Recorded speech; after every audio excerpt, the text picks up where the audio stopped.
Hey boys, we are back. We have two campaigns in progress. One is Last Defenders, another one is 1,000 Moors. Both are in a good shape. We'll be playing some more Last Defenders tonight. This one is 92 turns in and been getting out of the corner. For Last Defenders, the campaign goal is to currently control 13 provinces. And for the 1,000 Moors, we'll be going for the short campaign victory, since we've been playing the first time.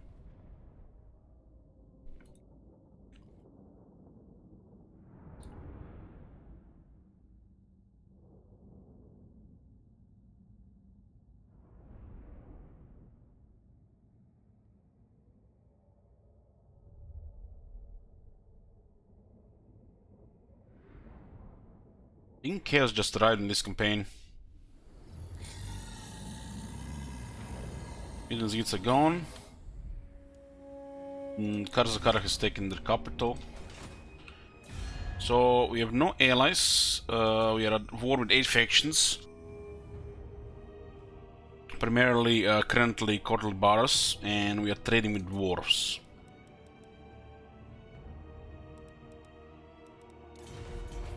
We are at 6 provinces. We need 13 for the campaign goal right now. Where were we? Rank 36 in Sarma.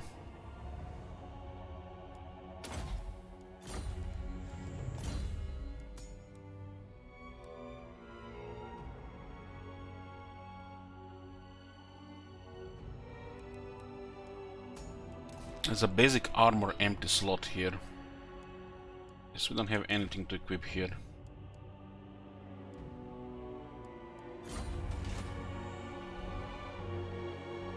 So we're gonna be going after Khalida. That's the plan. Do not betray your king. This one is just a random around.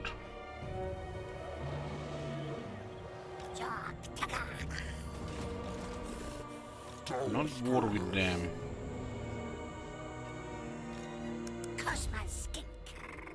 So hero-wise, we can get 3 more heroes. My servant fails me. The Pompous seems to be effective immediately. To make it a good option. Priest, where the hell do we have priest? These two? I mean the veterans. There's a Pompous veteran here as well. We can also use it to assault units. My faith in you wanes. Pompous for the campaign map. We still need to apply immediately. We'll lower the leadership by 8. That almost remove 8 ranks of leadership. They still have nearly 3 from difficulty and the remaining rank. There's Gorok available here now as well. We can use Gorok to protect the city. I forbid this. Like this one is currently just tier 3. Or we can just send Krogar to deal with that.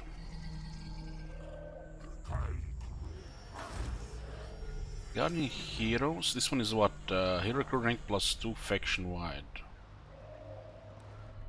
Yes, I remember. I was sending the humble King Chief to recruit the hero down here. I will get Gorok Confederation.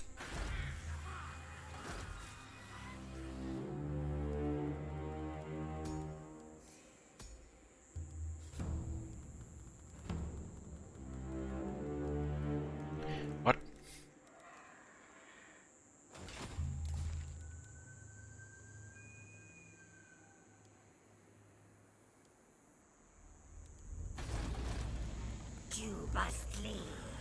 Ah, there he is. I'm like, for a second I thought I didn't see the cost there. 4 turns for raise the banners. So you basically have a cheap one in the reserve. You paid once to recruit him, and he's basically in the pool when you disband him. So if you're recruiting a hero, you get this guy, and then you get a hero, you get the 2 additional ranks. Helps a bit. We get this pompous one. And disband him, doesn't cost you anything.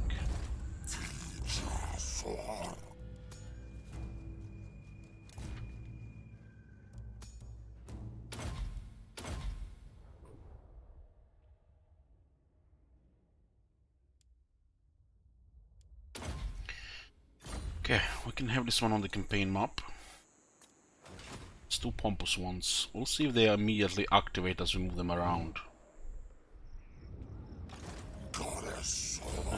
This one is supposed to go into this army. We are at war with a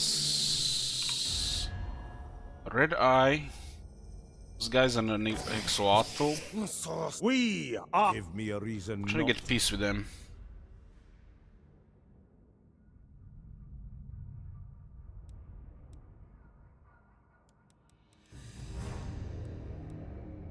Booker says I tried their cart and going after Mario first. As soon as I took a minor city, Rackland joined water and surrounded my army with 3 stacks.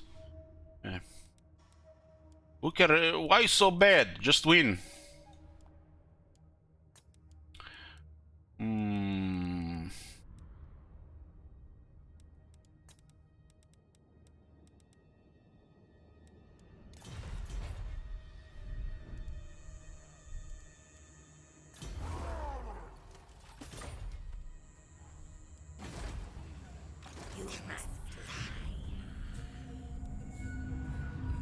I think I was sending both armies to deal with Cortl Barras here.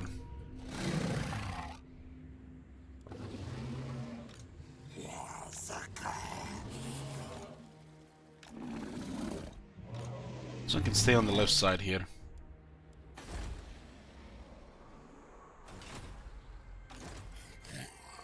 This is our main army. We got a bunch of infantry and some dinosaurs with 3 heroes. 4 turns. Hey, Bob, good morning. Cortl Barras has these 4 regions here. Our goal is to get provinces, so we need currently 13, so 7 left. I'm gonna be finish off Cortl Barras and then taking down Karak Zorn. Probably elevated dwarves and fight the minor factions here for the remaining provinces. This is forbidden.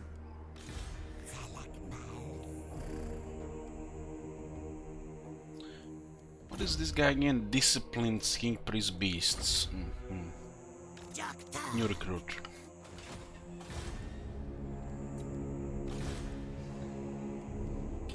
I guess we'll retake Qatar here. Do not betray your king. According to this movement here, they won't be able to reach the city. My servant fails me. And their military says The goddess 35. wills it. So this is pretty much the primary army. Khalida must have might have an army somewhere else, but it might not be any quality. We don't have this turned on.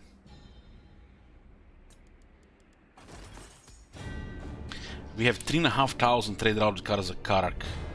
It's going through the Misty Mountain.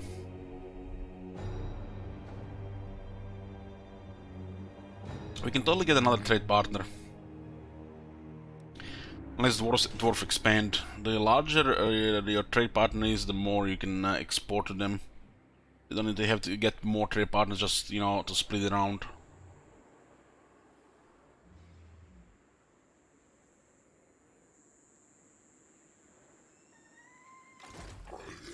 So we'll clear this. 4-8, they have over 15 units and it's good health. We have a auto-resolve house rule. If the enemy has over 15 units, we are not allowed to use favorable auto-resolve.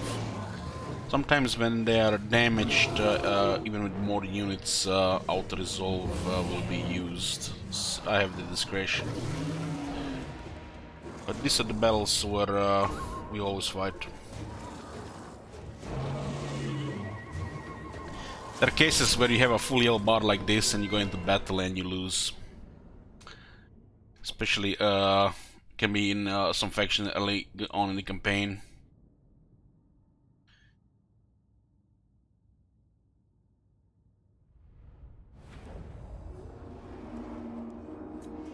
I think the main examples would probably be against Minotaurs and Cygors, against the early Beastmen.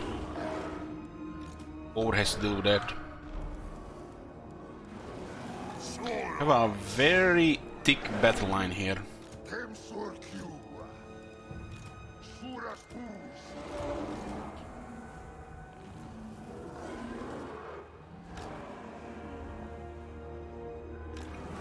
The Hippodactyls.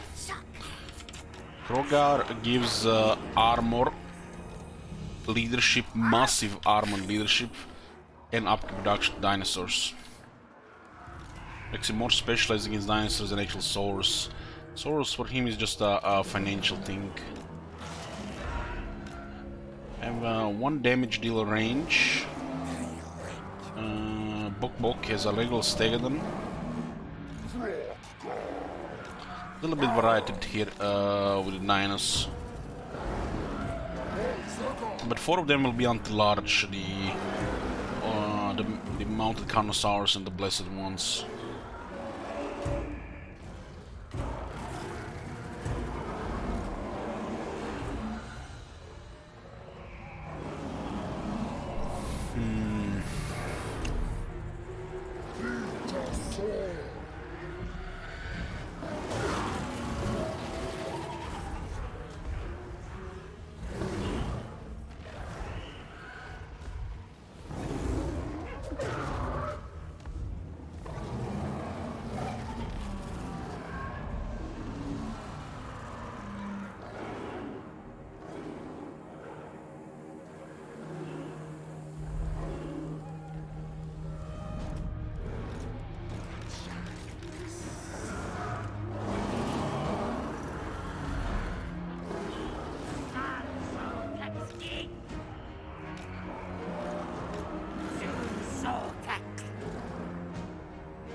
Hey, Kaim.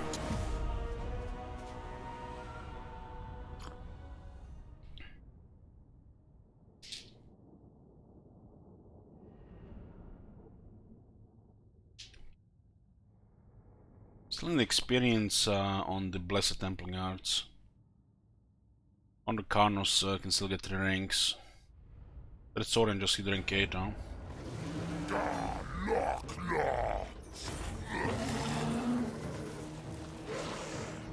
It's curious how this thing has been stomping in several units.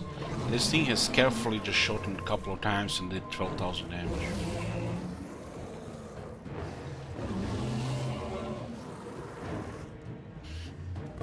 Okay.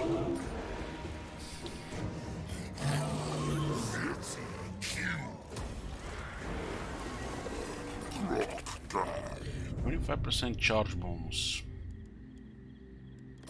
Can be considered for the Blessed Horn ones. One more rank for the infantry now. Bok Bok, Immortal.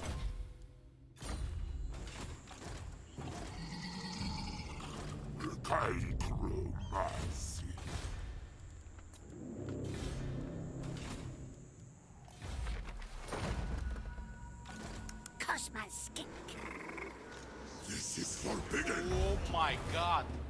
Have you seen that shit? Holy shit. What the hell? Triton with 40 months. Thank you very much.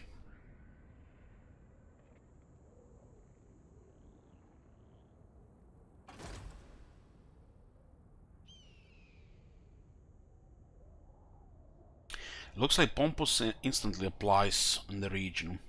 You just have to see, confirm it in the actual battle.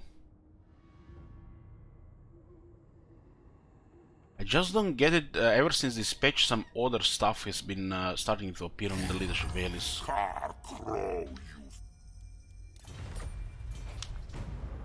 We should send Krogar to smack Karak Zorn.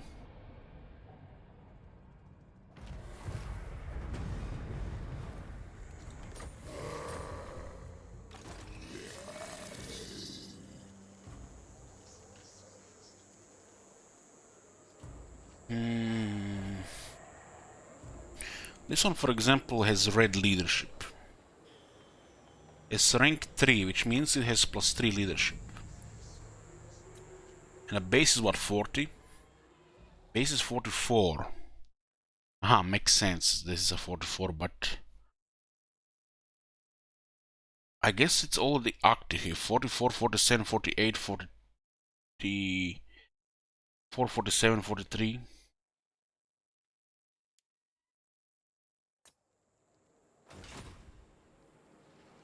No, our hero is here. Our hero is here with the pompous. But there was something else. There was different examples. We've seen it in the Dark Elf campaign.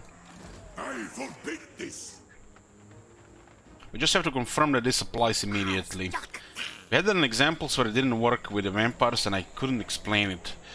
And I'm not sure who mentioned at the time, but they said that it doesn't apply on the turn always.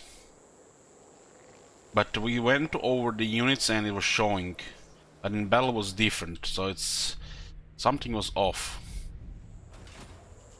And recently we've seen some other bonuses to leadership where there is like no source of leadership available, and they had it. My servant fails me. You can see 47 leadership on Hekara warriors. This guy is pompous, lowers the leadership of the enemies in the region by 4. Put him in the region, and it goes back to 43. Working as intended, right?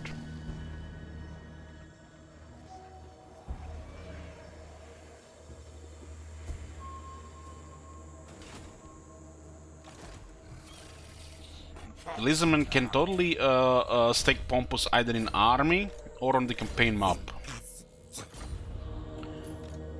All the 3 pompous make the difference, make Fear and Terror more viable.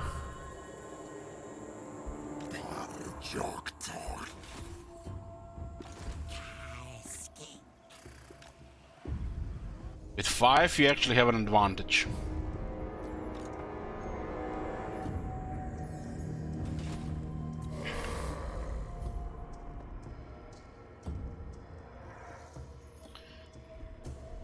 Okay. Okay.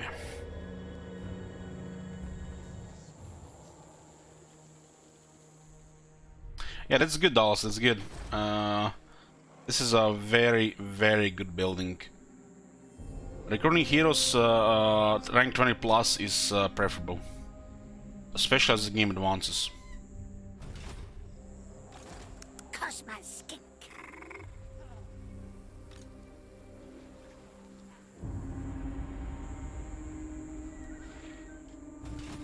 That's warm. Hey, nerd. Do not betray your king. So should I keep calling you nerd, or should I start calling you Fred since you're renamed?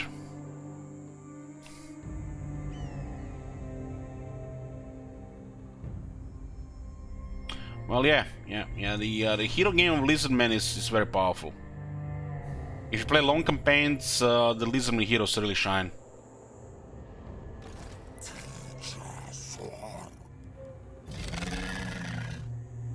We'll keep the dynamite to guard this other side here. Welcome, friends of the Dowie. Nigh. Nigh.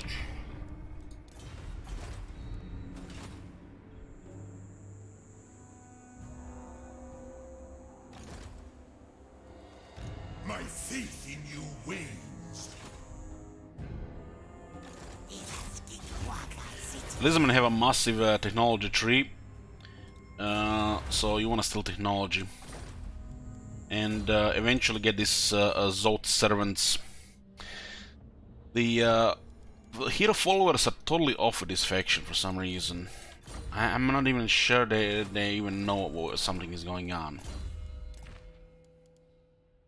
You can clip Zoth servant on pretty much any hero. The hero variety on here, the full variety on heroes is I guess you could say broken. Doesn't work, doesn't work, doesn't work. Half of it works, how the half not confirmed. Doesn't work. So yeah. But the Zoth is pretty good for 10 more Winds of Magic Power Reserve.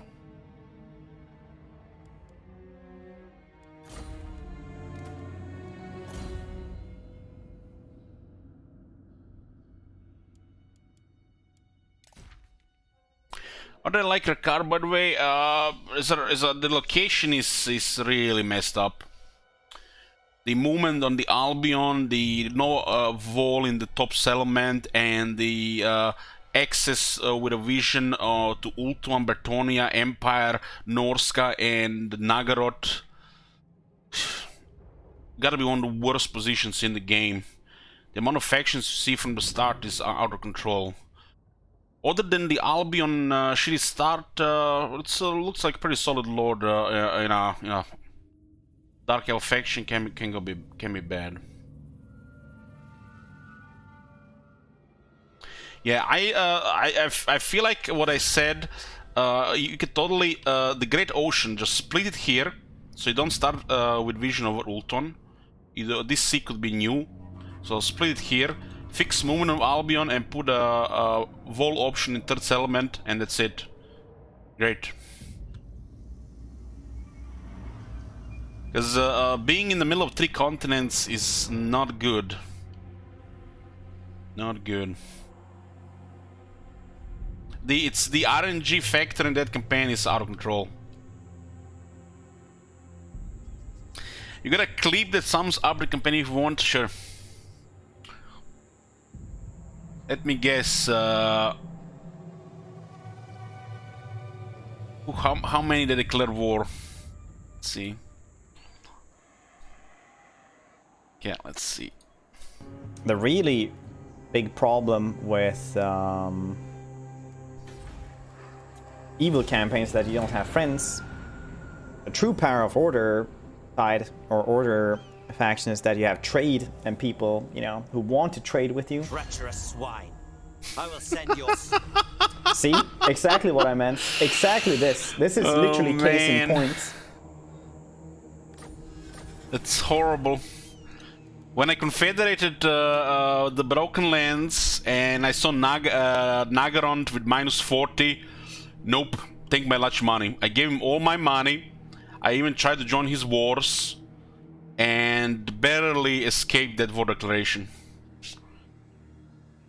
You confederate into -40 with Malekith. What the fuck did it happen? You know, expected gonna happen? It's like, not really. Haven't really thought this through. This sea here and this confederation into -40 with Malekith. You see Malekith, the moment you see him, just give him all your money. Otherwise he'll declare war on you. And even if you give him all your money, I think there is still a decent chance he'll declare war on you. So what happened in mine campaign, I confederated Broken Lands, I met Clan Rictus and Nagaroth. I managed to, you know, be good with Nagaroth because he was fighting Cult of Pleasure. I gave him the money, he liked me. But I signed a non-aggression Clan Rictus, and Clan Rictus declared war on me. He was about to take all the lands here, and I had to go and fight Clan Rictus. But all of the Nagaroth now is green, so it was worth it. Have a powerful Malekith, a strong Morathi, and we are allied with them.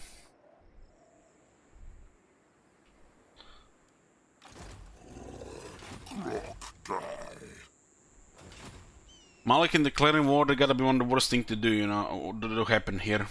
And it's like, you're going to confederate here and you're gonna get -40 with him, so... If he doesn't have a strong enemy, he'll probably gonna declare war.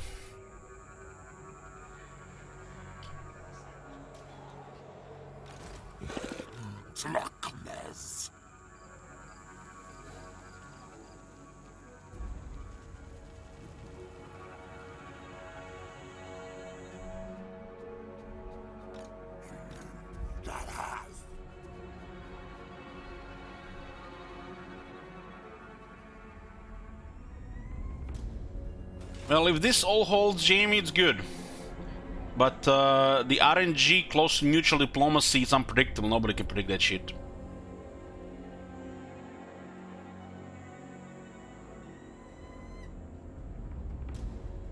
Even if you get all dead, there is nothing stopping them from joining war. You can probably start 10 campaigns and it'll be varied results after 30 turns. The problem is there is too many factions here, and it's clearly a problem. They didn't really want you to see Ultron and plan to go Empire at the same time.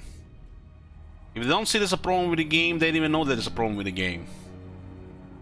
And of course, we are strictly talking Legendary here.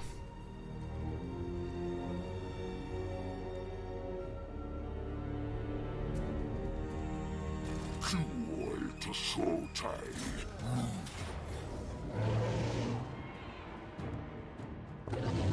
Let's see if this retains Lord leadership.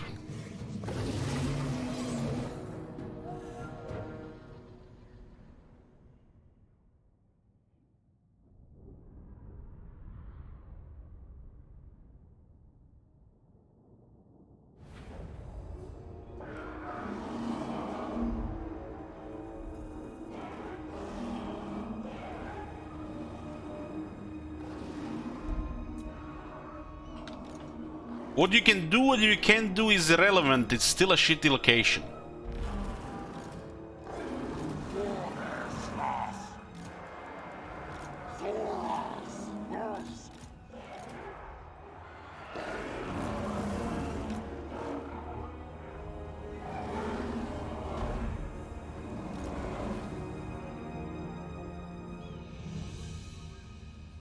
I'm gonna put the Dreadswordian on the left this time so I can fully shoot in the right side.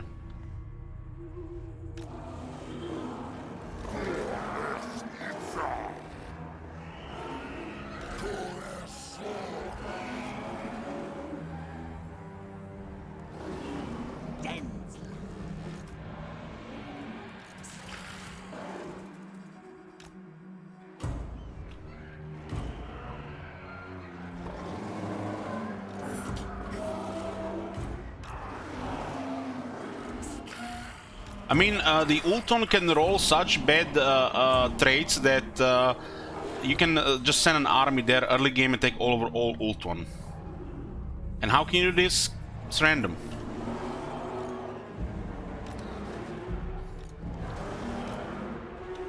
Or you can get there and land and everybody attacks you.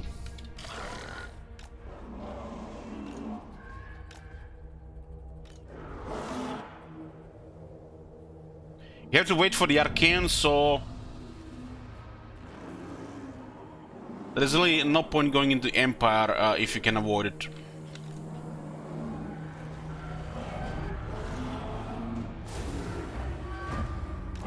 Securing Nagaroth and getting Ultron seems like the best thing while you're waiting for the Arcane.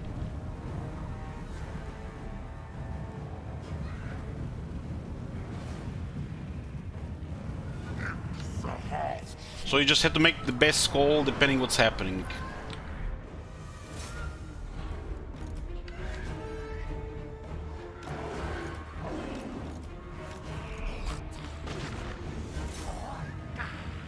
This thing has already lost Vigor. It shot twice. What the fuck?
Did I tell you guys that I had somebody message me that they lost 4 campaigns to Marienburg before I started my part 2 of Rakard?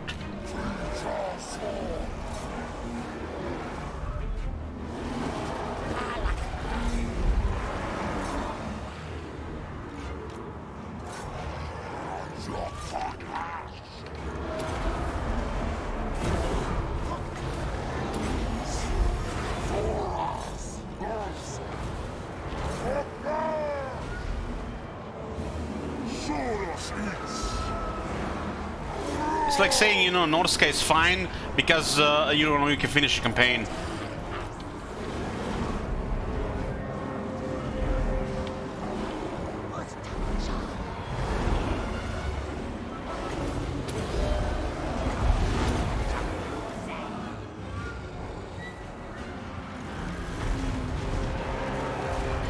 Yeah, the Citadel lead should be coastal settlement, or it should get the wall option. But trust me what I'm saying here, they didn't even put a single thought how is this going to affect the big picture.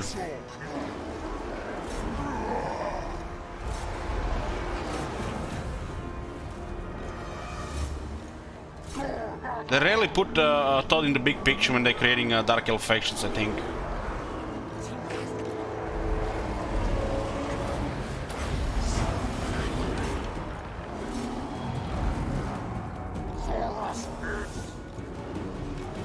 It's like sometimes Moratti. You can't just walk to Ultron and do whatever you want, because the High Elves are fighting. And sometimes the all of Ultron will be after you, and you won't be able to leave your province. But as long as you played it one time and experience the good stuff, it's all good.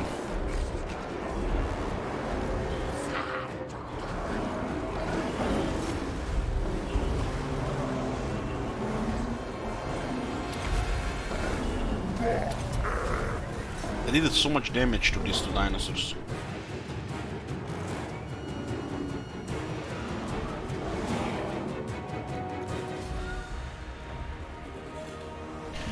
We had the 7 epic victories on Krogar so far. The Bloody triggered on 5. Blood Reveler triggered on 7. Which means the Gordon Range might be a 10.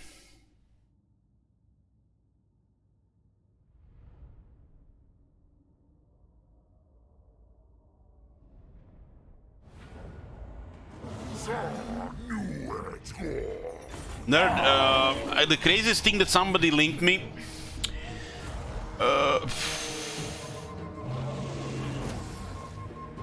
Was it early last year?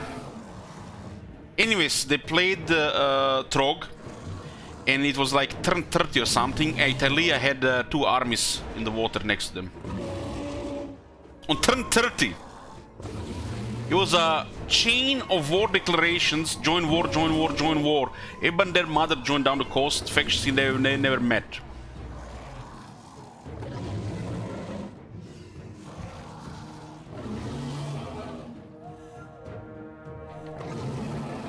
Just think about it. You're playing Trog, Wintertooth, you're living in a fucking frozen hell. Literal uninhabitable for the men of the Empire. And Telia is coming with 2 armies in the water.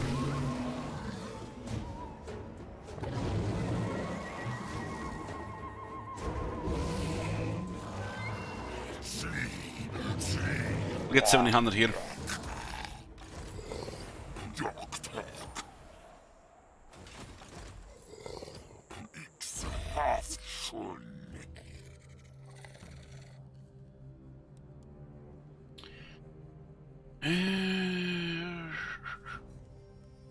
Got the damage and the defense. There's more damage here. And I guess there's nothing else to take. This gives us extra damage against Greenskin, Skaven, Dark Elves, Warriors of Chaos, Norse, and Beastmen. You get 5 for 2 points. This skill is outdated since they changed this to 20%. I forgot to change this one. This one's supposed to be stronger against the specific factions, but the regular one has become stronger because they patched this one, but they forgot this one existed.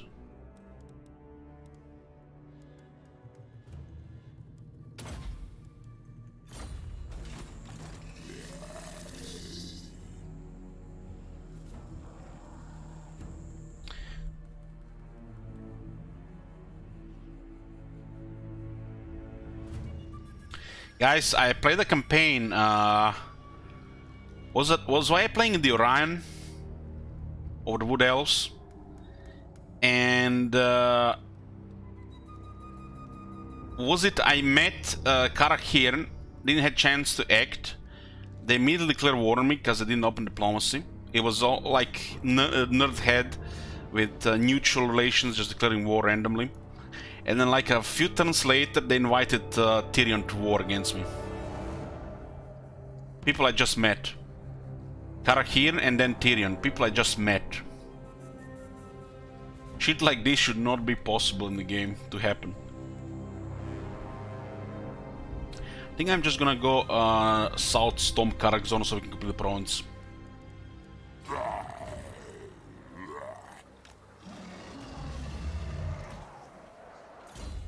I think a joint war should only work if you have a military alliance.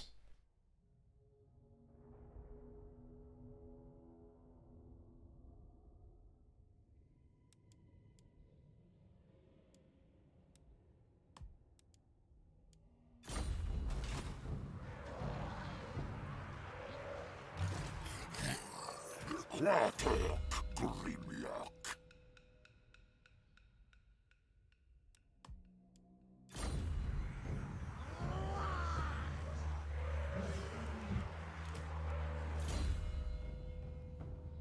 Yeah, I had Skaven inviting also some random stuff over time. So this is what I'm talking about. You know, you start here in like a dozen turns. You know, like 20 factions. The amount of RNG is out of control. No faction should start their campaign meeting other 20 factions. That ain't right.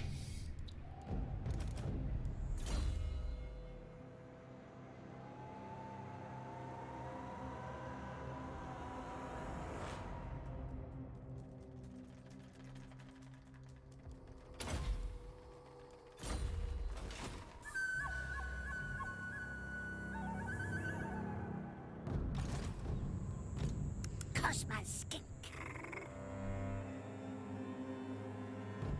Sa joktok.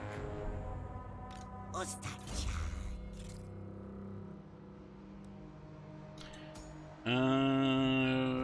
This one will not be in the army. So we could go mess up the floating village.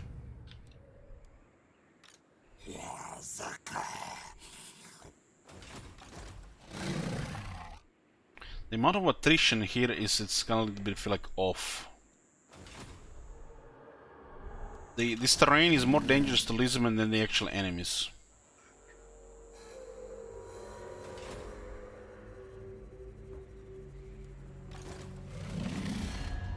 Bring me Neferata's head! It does look like she just lost the main army. Scared creatures do not stand in the way of my I'll have trade with him since we have some extra resources. Yeah, that's good. We should need to get rid of that floating village. I think I'm just gonna march there.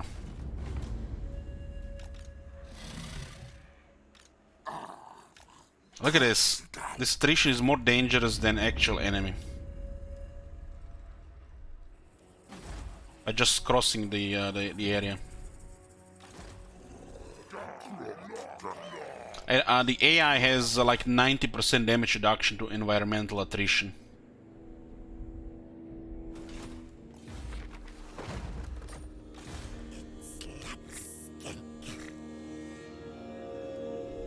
So we can get still one Scar Veteran and one Skink Chief.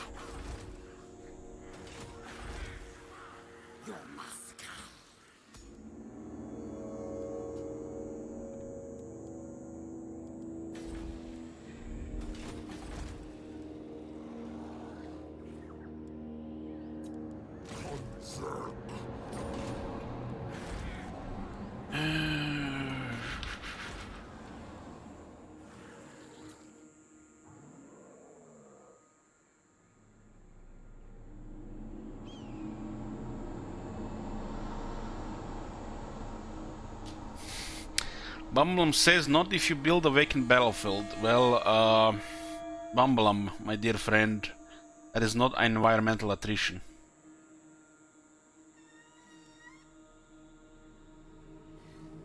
Talking about frozen, deep sea, desert, swamp, mountains. Not about the corruption.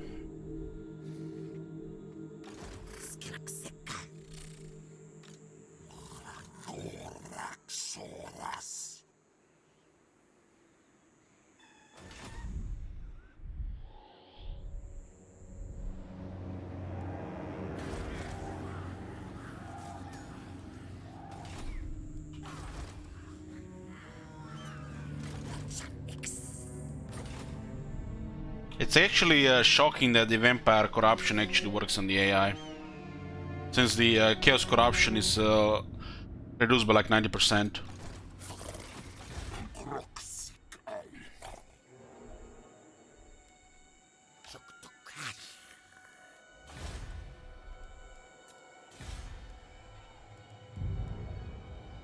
I think we're gonna leave this on tier 1 and build up Misty Mountain first since the trade is going through here.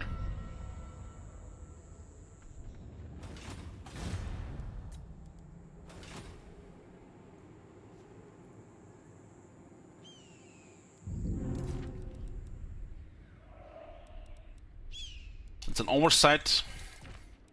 It could be, yeah.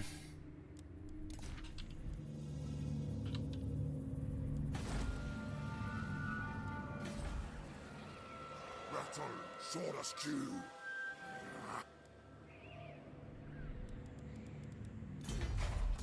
Who's even the last building here? The recruit rank faction wide, 5% more income. No, it's not brain.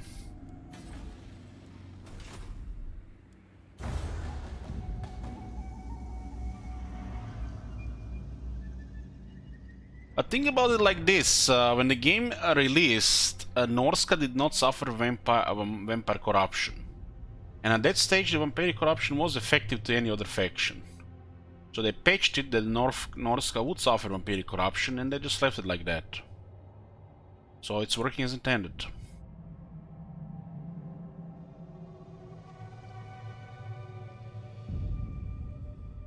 We just met Border Princess.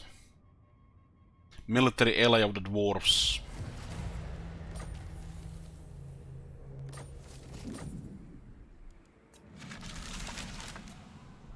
They're trespassing in Karak Asgal. It's gonna be one hard alliance to please.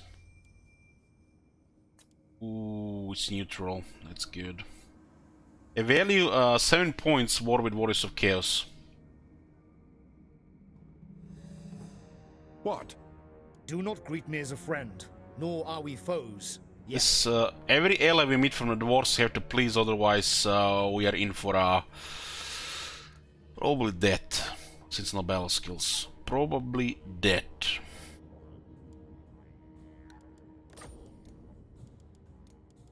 I don't agree.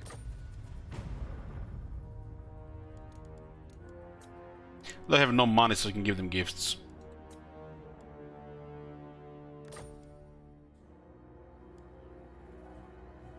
Empire's blessings, yes. The gifts are at 10. But our realm has... All right. 5 gifts should do it. So be it. They will go up 5 times as fast, but also go down 5 times as fast. Agree? They literally have no money. Sigmar's will. Okay. We are in like 2 turns where they can just, you know, nope. Or it should be enough. We need to clear these guys before anybody else meets them.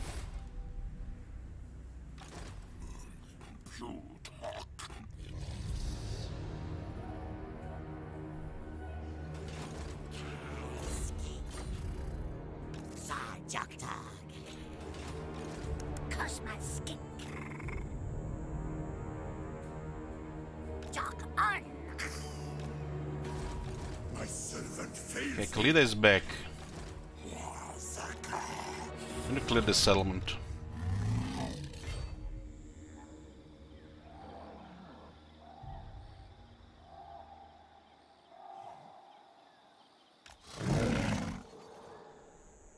Do we have Taskmaster here? We have.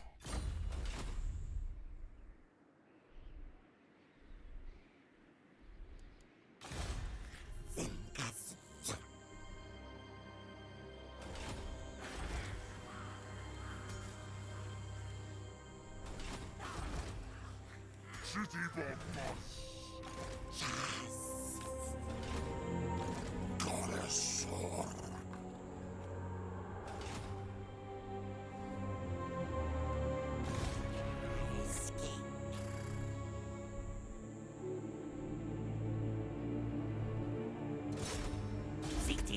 Taking research here, the technology tree is massive. And working on Temple Guard technologies. You can have battle skills, but Temple Guard technologies are pretty good.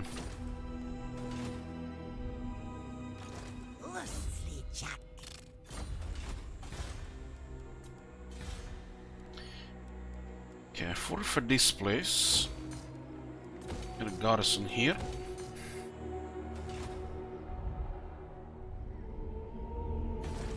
Greetings, honorable ally. It's allied with 5 factions. Nope. I have a 24 against military Crooked Mutants Gits and Hero Action Mutants Gits. It's because they were at war with them as well. But this is going down now. We had really mutual interests here. This is the opposite of what we had with Clan Skryre in Marathi campaign.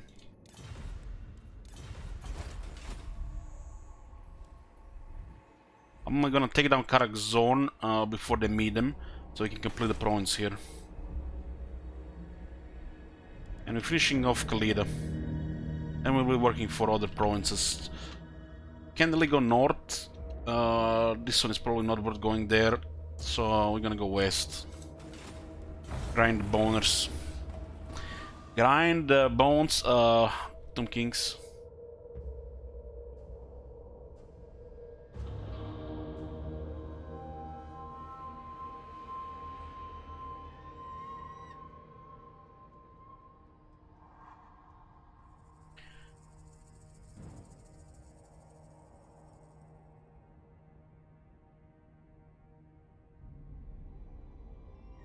Yeah, the name of the current leader of the Sisterhood is a character from Legend of Sigmar.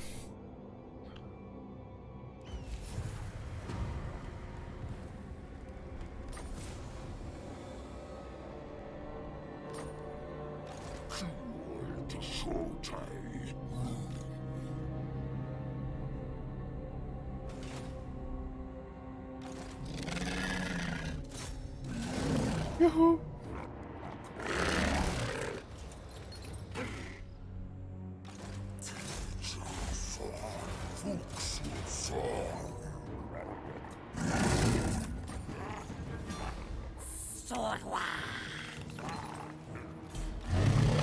This is Red climbing down.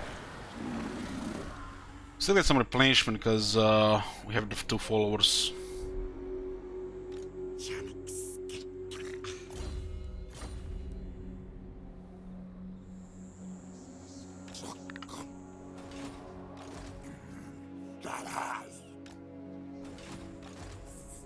Yeah, it's a little bit weird, Booker, that Sisterhood has a male leader. Even if they're taking a character from the book. The name, and his name at least. Okay, time to end the dwarves here.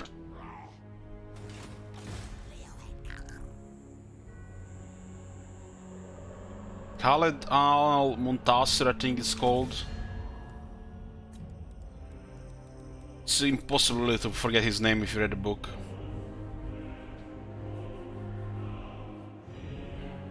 He's actually on the audiobook as well, so the way the guy said, definitely cannot remember that. Forget that, I mean.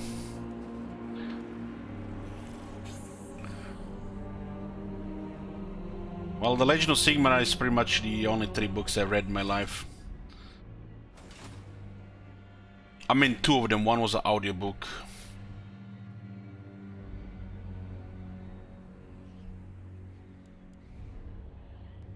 Nagash comes with Khaled al-Muntasir and Krell. And he starts killing nobles and converting them to vampires.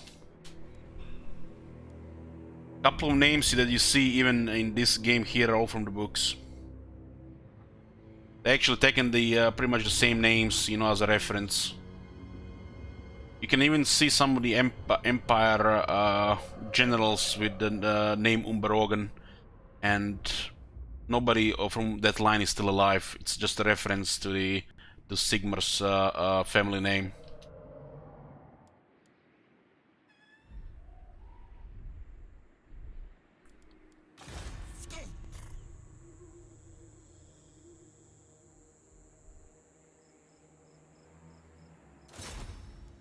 Waka City.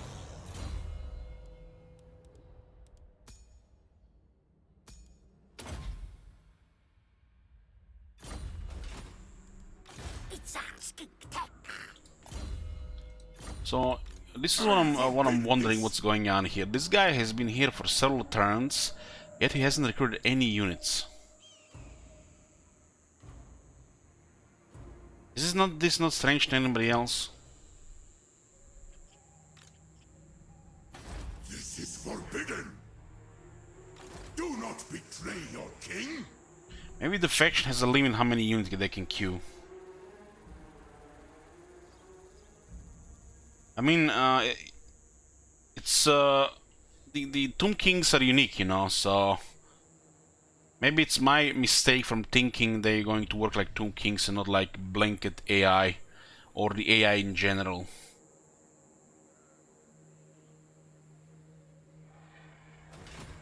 The gods disagree. Sit those gods. A 2 for stealing tech here.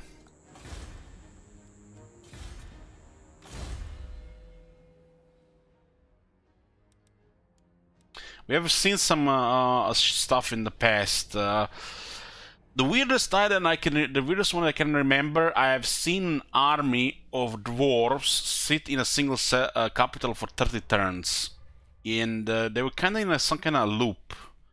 So basically, they would be recruiting units, disbanding units, recruiting units, and disbanding unit.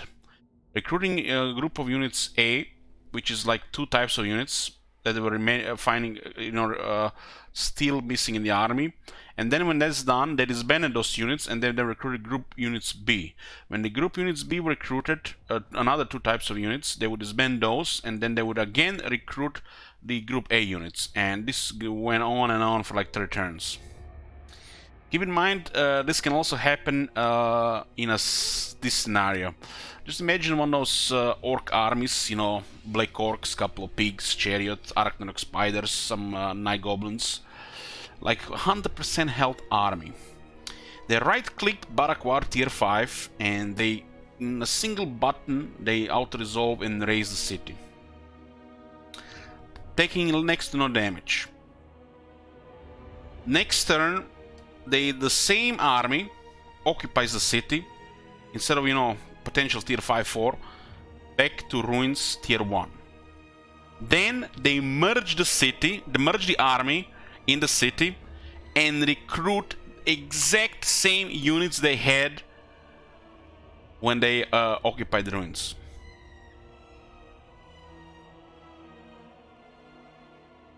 The raising and occupying should definitely stop. That's just error in the spaghetti code. Just imagine how much momentum does a superpower lose in this game when every probably second or third city could be a raise and occupy in that manner.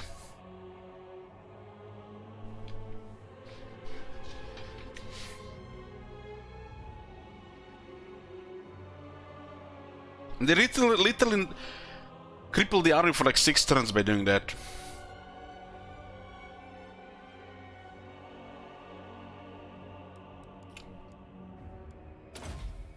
This skill needs to be doubled. This skill needs to be doubled so it can be comparable to this one. They buffed this skill, but they forgot about this skill.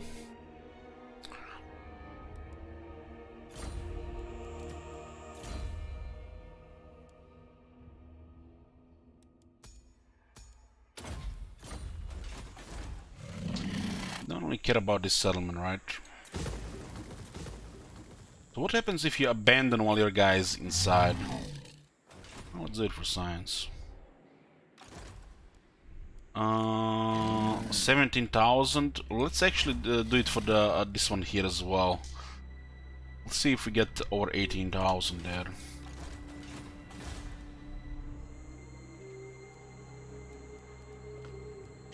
How's the gems looking right now?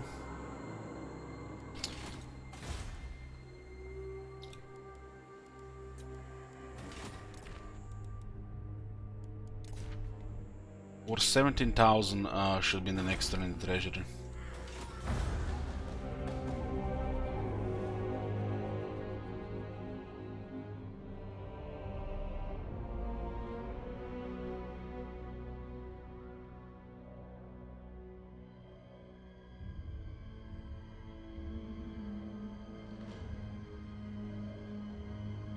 I'm a little bit worried about the Hans Marshall expedition, since they are nearly impossible to please with Lisbon.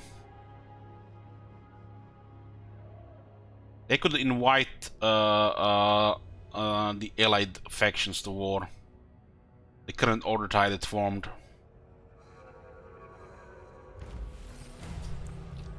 Hans Marshall is not really part of the order tide, but they could join the order tide.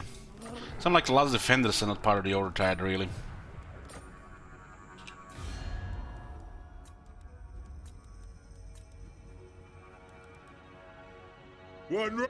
Greetings.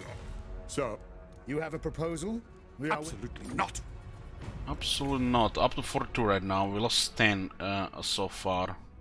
We see only one of them right now. only the dedicated. If you're wondering,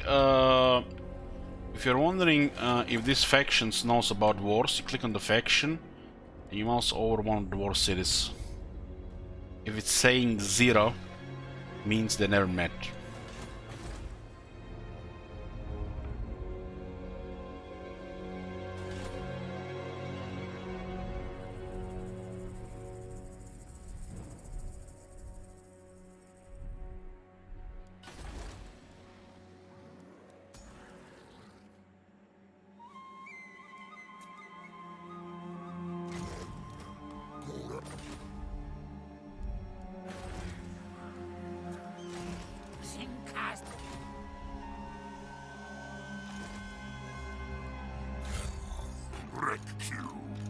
This is a big price here. They did build a wall with the last tier. Tier 5 as well. This is also massive experience here. If you must.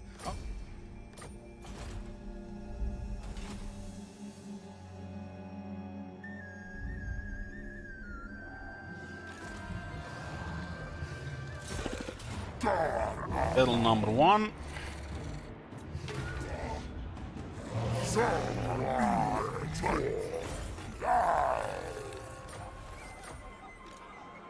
Battle number 2. Do we want to fight outside?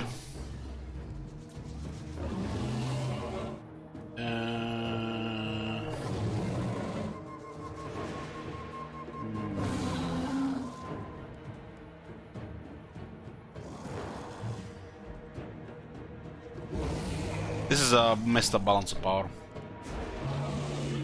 It's because we attack the small force and they're reinforced by a large force. If this force had experience, it would be very differently.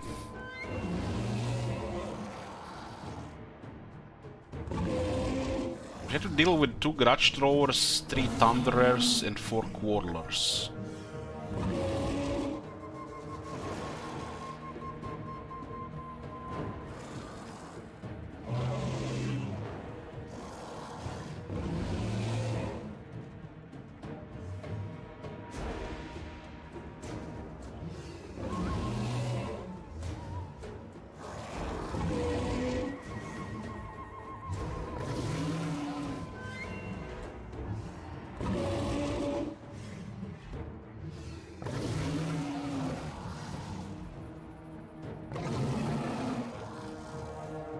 I feel like their artillery is much stronger if in the field on this battle than in a siege.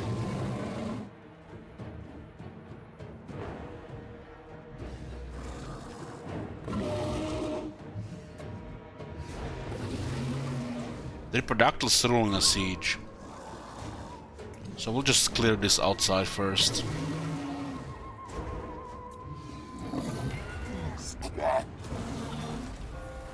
Two bells. This game is life. That's how we get fat experience. Lightning strike.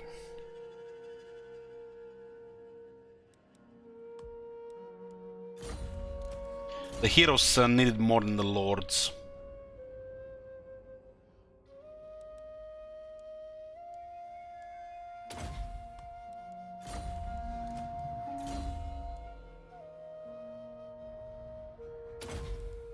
We're not gonna be using any long range here. We'll have both on Steg, Ancient Stegadon.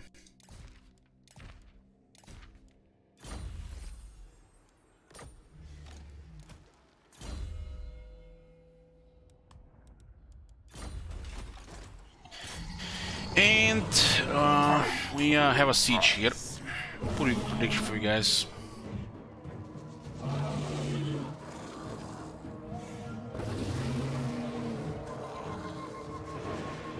Army on the left, army on the right, 50-50.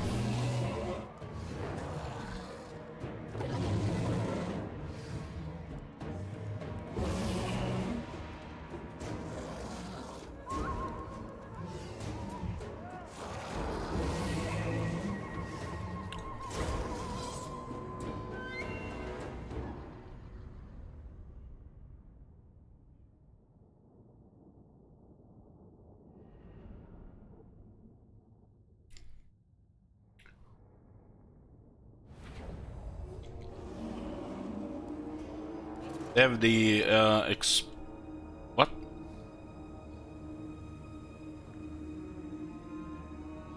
Guys, tell me I'm not crazy and we saw a tier 4 building of walls, right?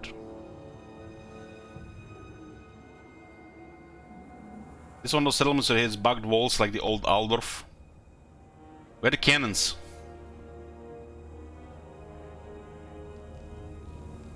They had upgraded walls, right?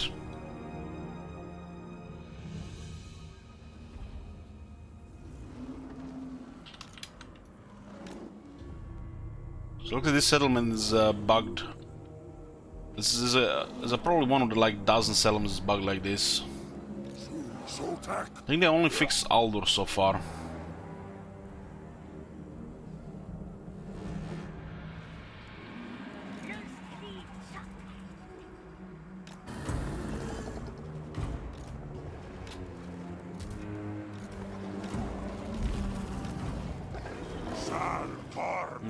We should not send any infantry to the door.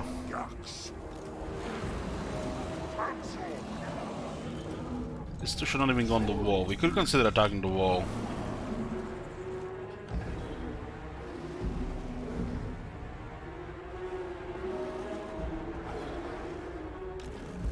Two grudge throwers.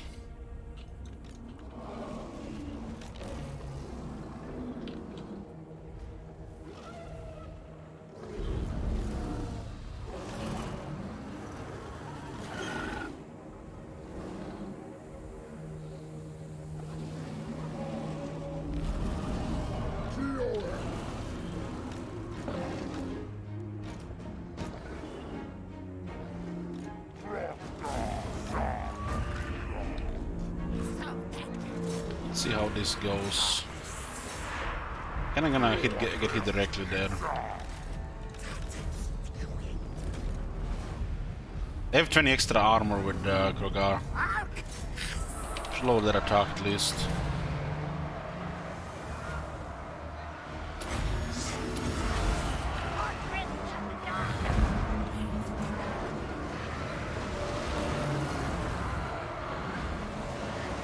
Looks like those guns are shooting here.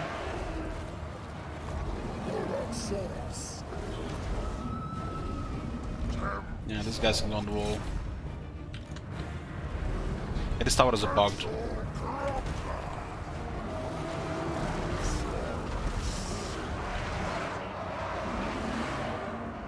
Product's having fun on the wall.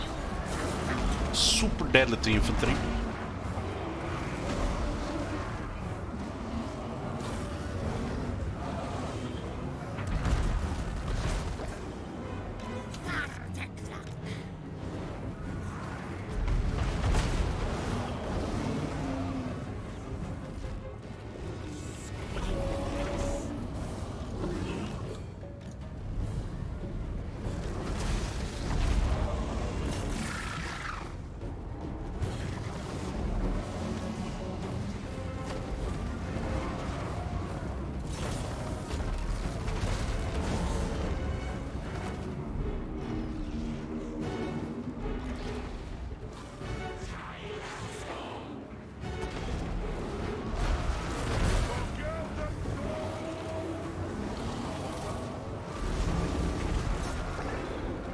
Send the Big Daddy in.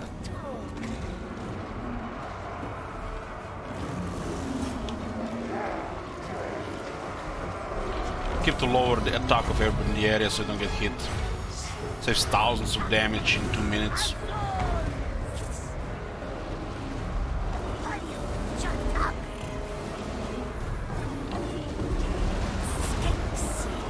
We have a 68 attack, it's not really enough against the dwarves.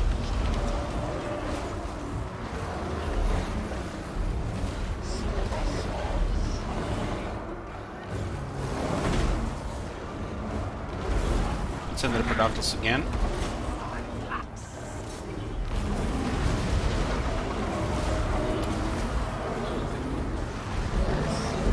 And a brass cleaver on somebody.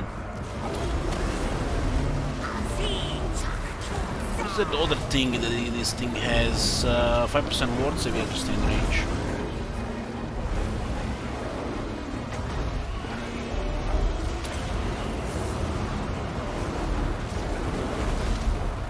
This is the strongest dinosaur on just sheer stats.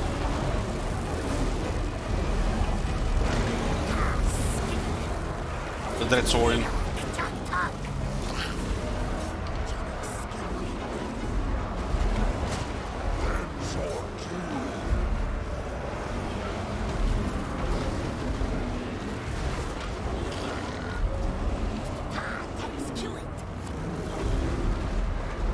If it has room to stomp, it will stomp.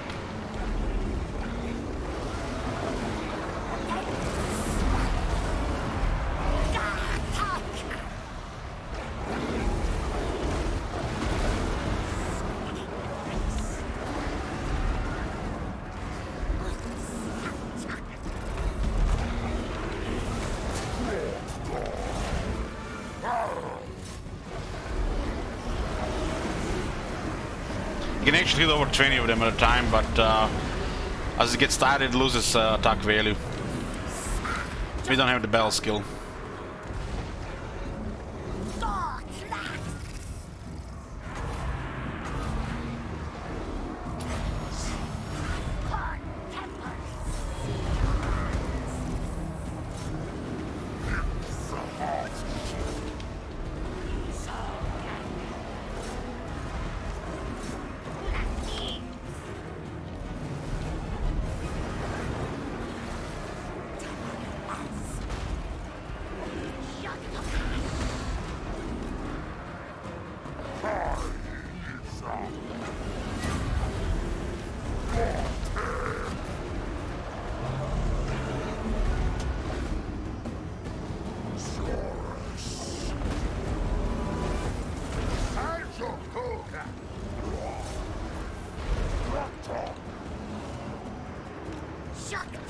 If you have regrowth, this thing is crazy. Because it can always be on full vigor. Just put one in the army where you have regrowth and just always cast the Gordon and you'll see. You can literally make the whole fighting around the Dreadsaurian.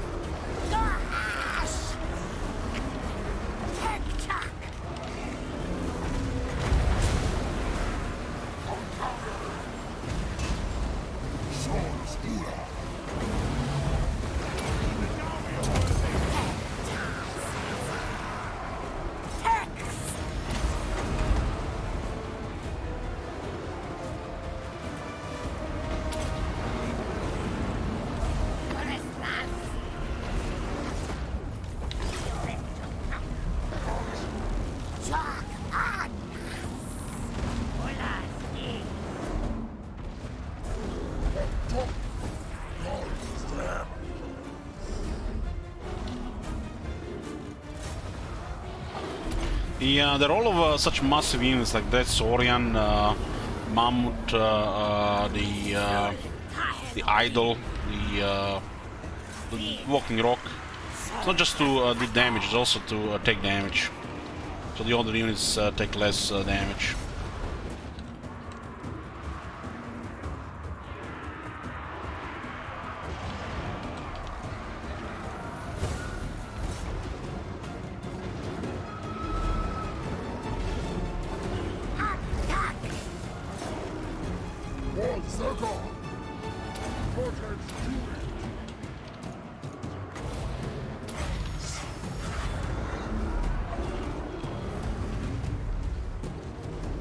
And the salamander goes into melee, just melts. That is one of the better explosions in the game on a projectile.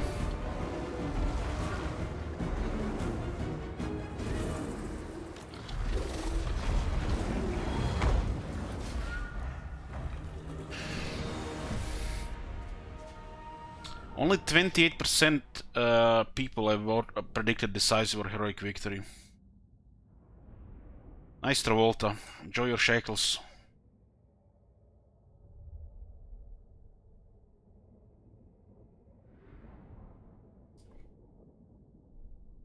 The Ancient Salamander is good 1 off or 2 off in the army. It's mobile hell cannons.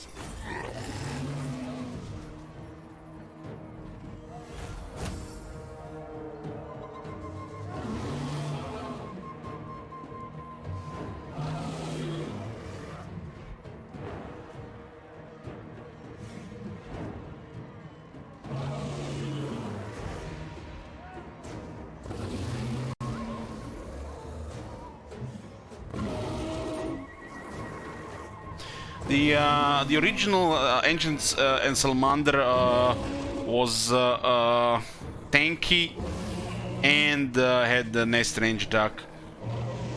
Now it only has a nest range attack.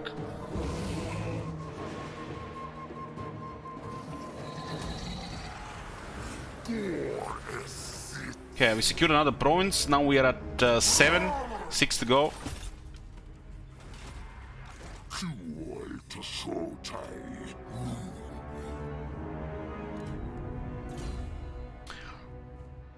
Well, come to think of it, regarding this change, it actually makes sense. This is one of the changes that made sense, because this unit, like I said, is one of the better exploding projectiles in the game.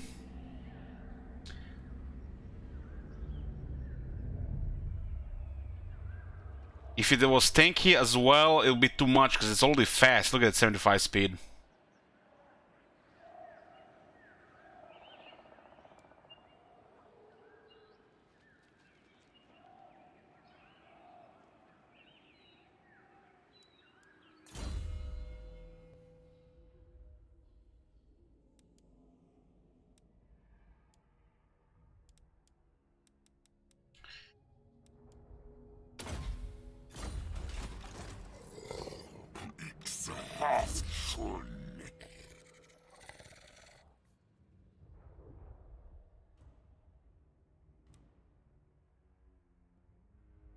Jesus.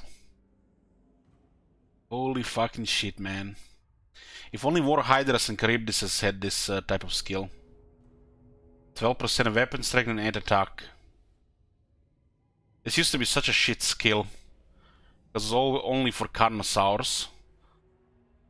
And you would usually just have a Blessed Carnosaur or two. Because the Feral Carnosaurs were not worth it over Stegodons. Now that the Dreadsaurian is in the mix...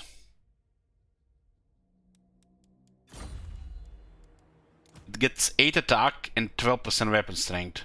And this is a unit which attacks, it just destroys. Those two stats are perfect for it.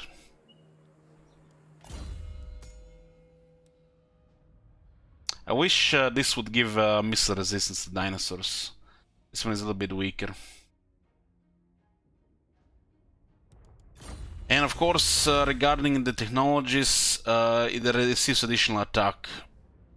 I think this one should also work on other dinosaurs. Both should be for dinosaurs. All three should work on all dinosaurs. Bastiladons, Stegodons, Carnosaurs, Dreadsaurians.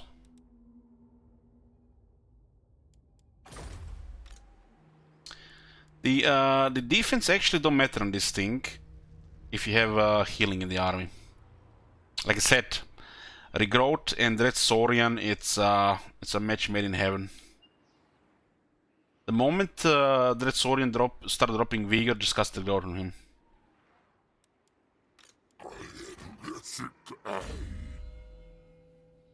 Yeah, for all the dinos would help for sure.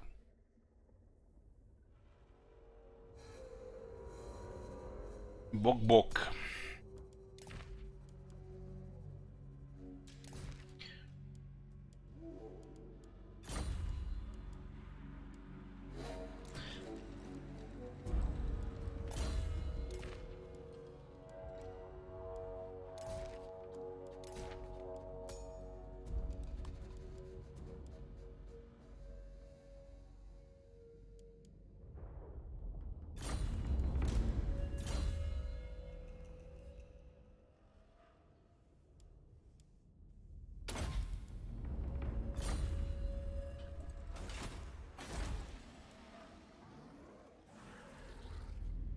We got another province, and somehow we have captured the city, and we have retained tier 1 gold mine. How do you even guys explain this? Should have checked the city better.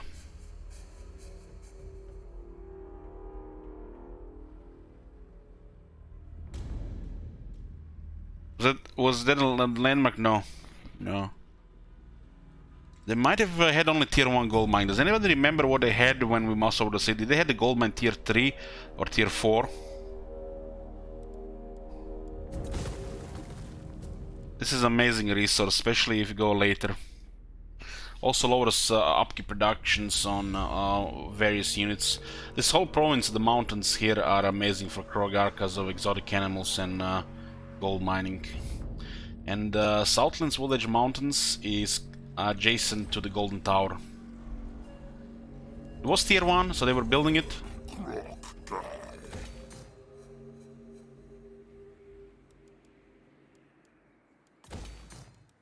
Let's see what our neighbors think about this. We will see our homeland persist through all the... I will see it done.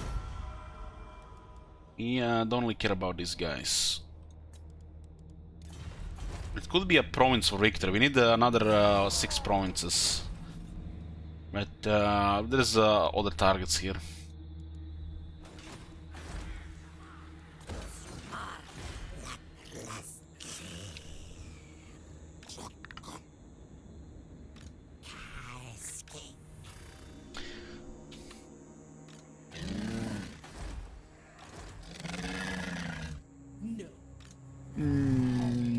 I'm gonna sneak to Galbaros.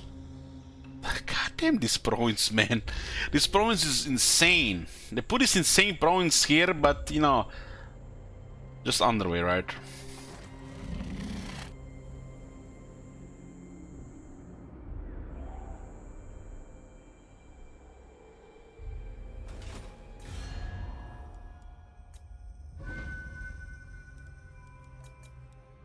So, You have a proposal? We are willing to hear It's it. still the same. cannot. Man, they have no money. They are burning in the whole military. Indeed. We have to please all the allies of the dwarves, because one can drag everything to shit. Almost on tier 1, so it makes sense. But it's strange they didn't build the gold mine first. Instead it was like a scam building.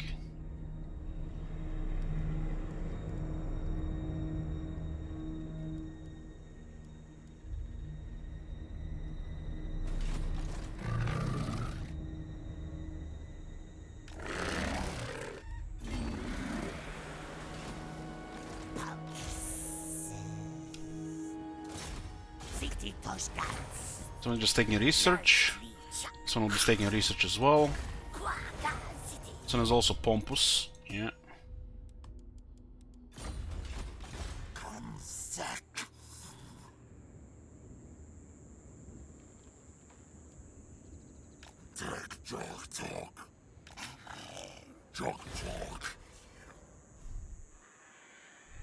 Yeah. Man, they can put so many features like this in the campaign map, literally hundreds of them.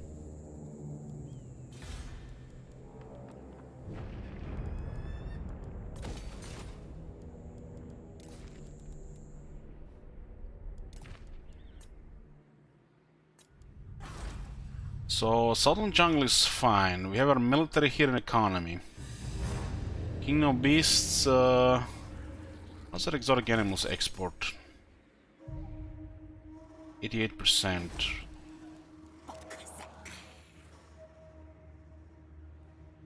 This is ridiculously expensive and we don't want to rebuild right now. This is all auto repaired. Okay, remove this. We'll be getting another... yeah. We get 4 veterans.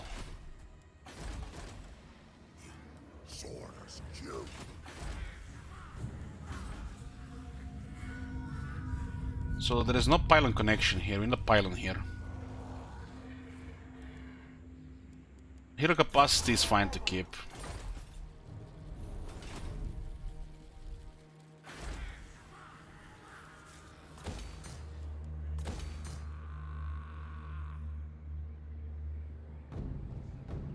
This is better for money, we'll upgrade this one.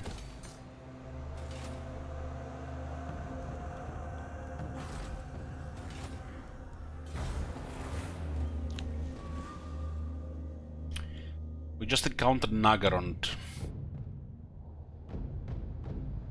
How do we encounter Nagarond?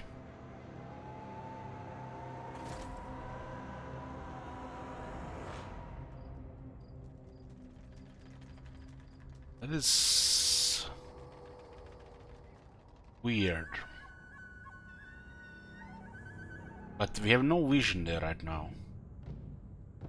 Unless we forgot to disband something.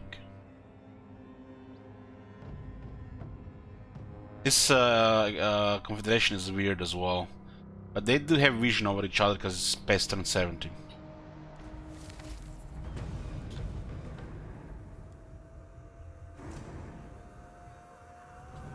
Yes, I can seal Astria, but it's under fog of war. You can't meet new factions unless you make a move there.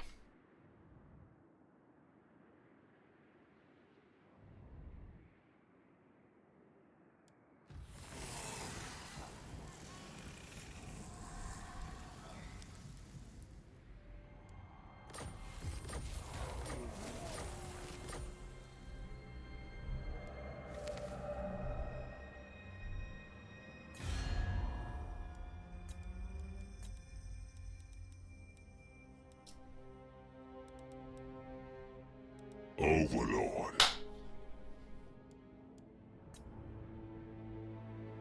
Jesus fucking Christ, what the shit.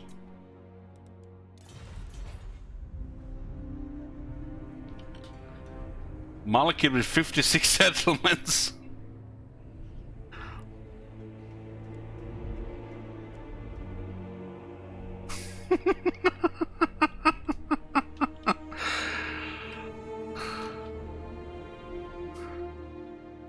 Good thing Order Tide is forming in the old world.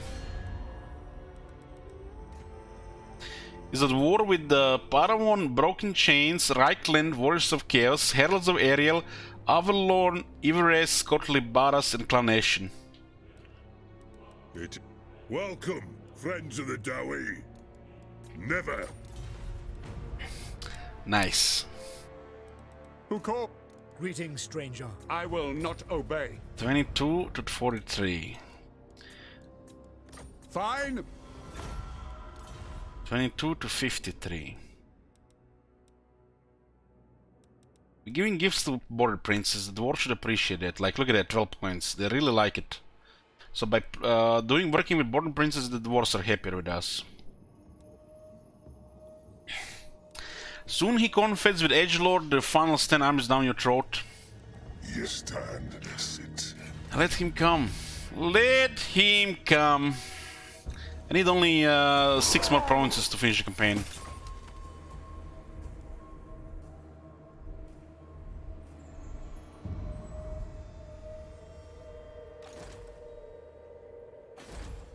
Okay, let's go hard on Khalida.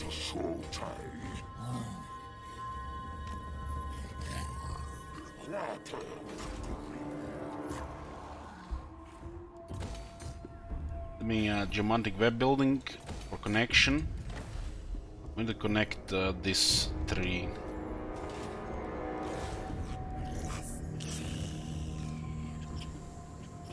Snake Lady is coming.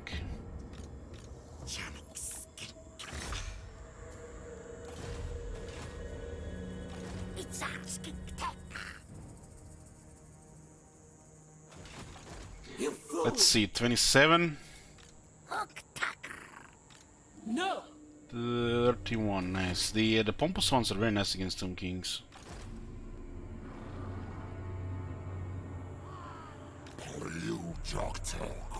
Look at a pompous company here.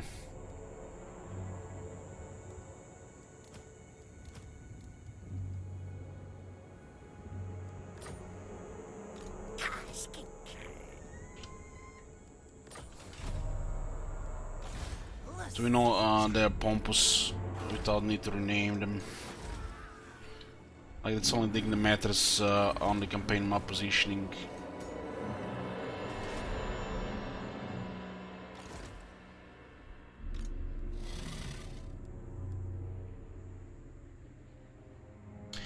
If you play, for example, High Elves and you get the 4 gates, will count them towards big recognition? Yeah, that's called count as provinces.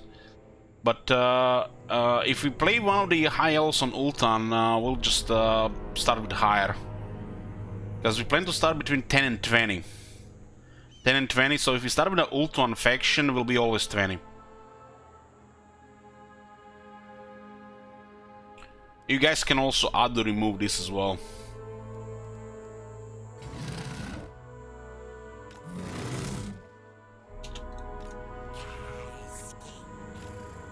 But the moment you confederate something massive, it's pretty much campaign finished because it's like a mega critical mass.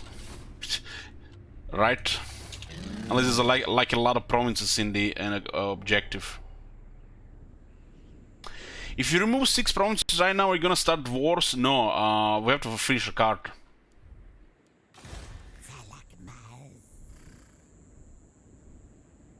Patience, aha, patience.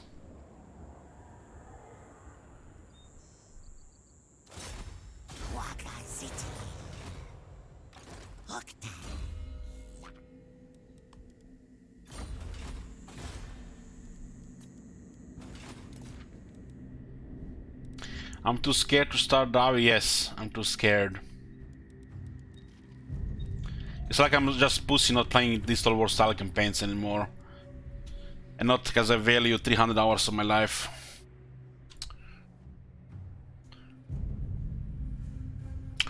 Dwarves again. Nice one. Is the lowest 10 provinces or can it go lower? It's for the starting amount, Gravy. So a campaign starts between 10 and 20 and the viewers can adjust it from that point on.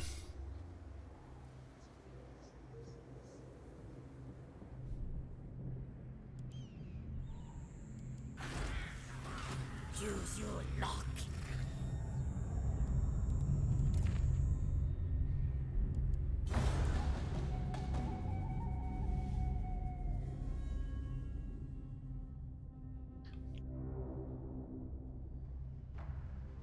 After Dwarves we have a Sellout Empire campaign and we'll try a few changes to the Sellout campaigns.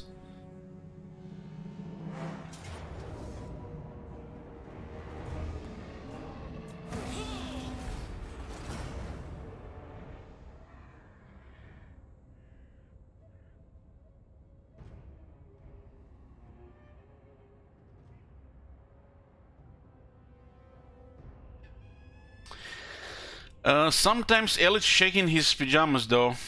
Yeah, yeah. These days I'm shaking my pajamas when I'm on Nier Automata community section on Steam and I'm wondering if I didn't lock the door.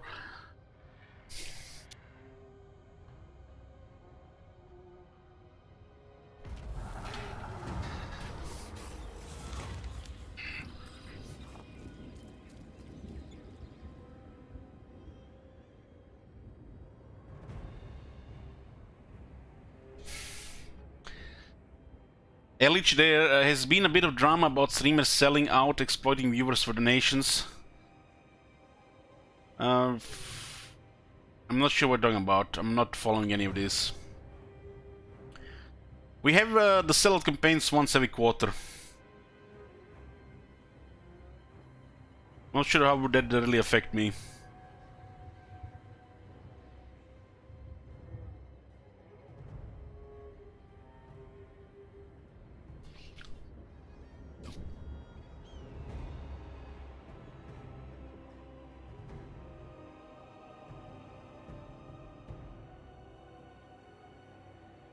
Well, people don't even have to donate anything, you know. It's just a regular campaign.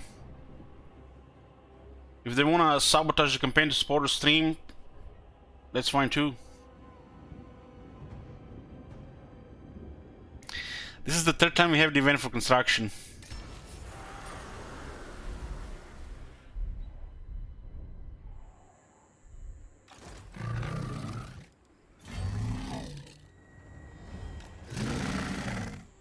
I mean, if we were doing this like every campaign, there would definitely be, you know, what you say, exploiting, but like once every 3 months or so, it's like nothing really.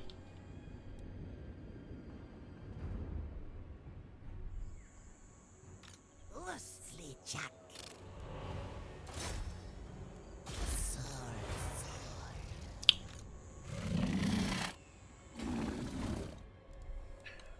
So we lost this thing again to Absolutely Khalida. not.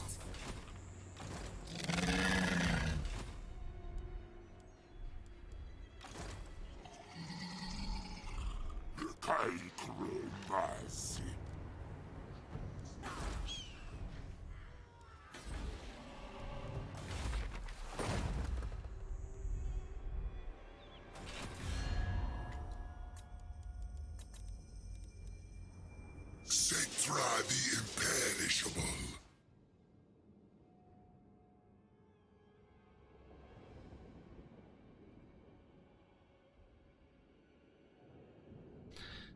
"17 hours of Sabaton." Is that when people sub and he adds time to the stream?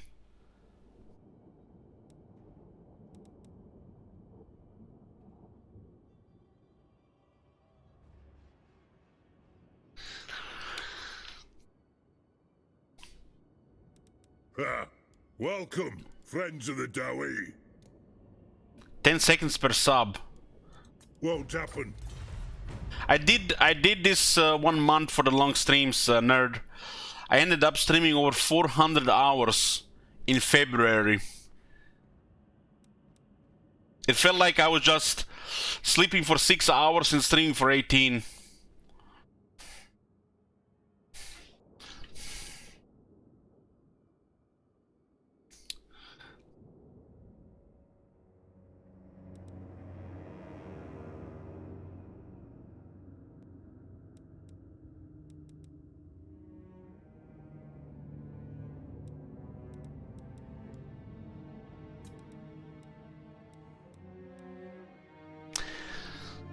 Exactly, Marconas. That's why I'm not even advertising it, so I don't get rejected openly.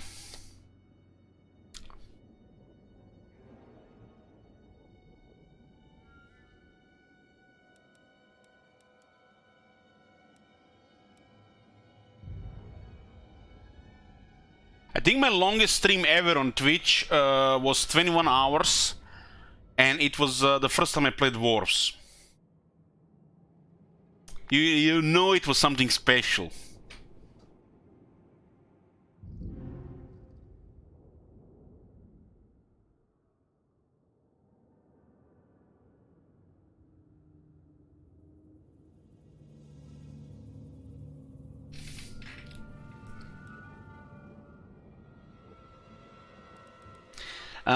It was Warhammer 1 gravy. We didn't have any Warhammer 1 stuff on YouTube now.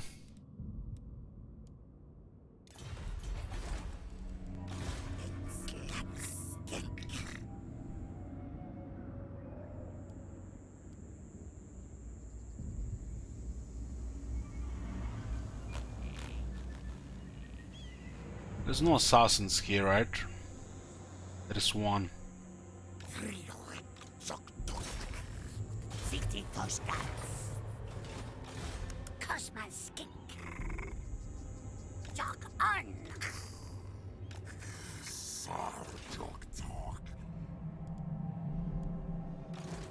It's gonna be cool, guys.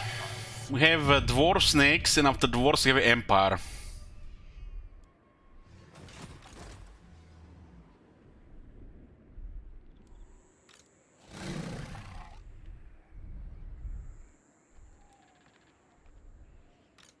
Never.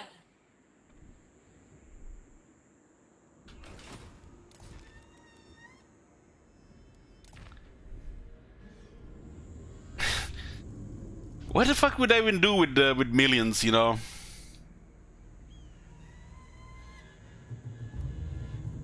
Probably end up in a creation prison, because everybody that makes millions here ends up in a prison sooner or later.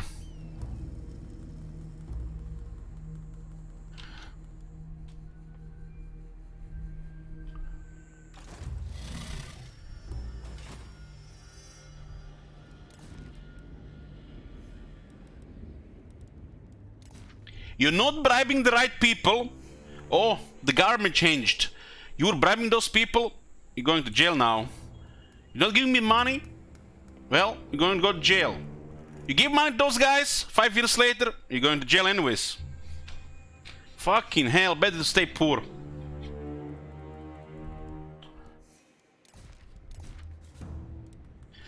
Probably, there is probably like a catch here. Just donate half of all the money you make to charity, and then you're untouchable. Tell the judge, I donated half my money to that hospital and that hospital. I didn't want to pay any bribes.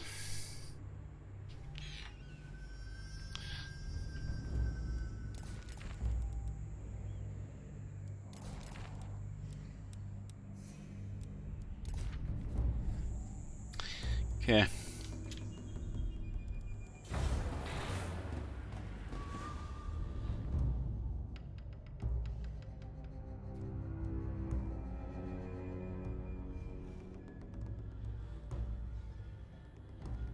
What the hell?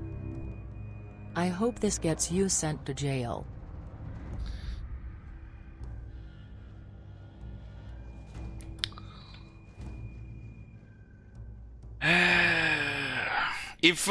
If Croatia was a state in America, they would have jailed 70% of the politicians here.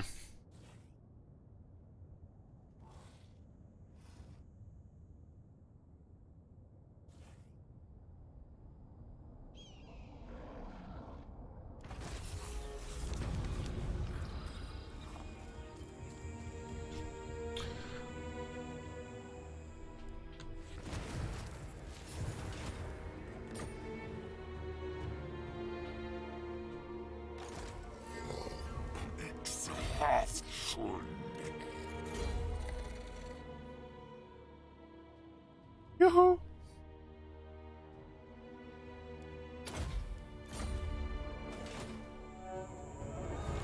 No.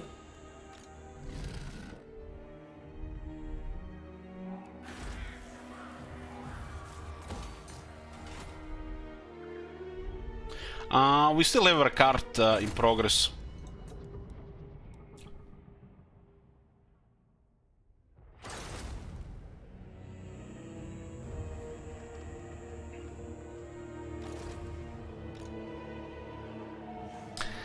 Did work Elich? Are the police coming, or do I need to send more? I'll just plead guilty and give them all my money, and they'll give me 1 year at home. Home prison. I'll just stream for another year and make more money.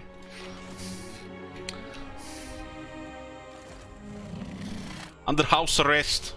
I don't even leave my house at all. I'm pretty much jailed already. Haven't left the house in a year and a half.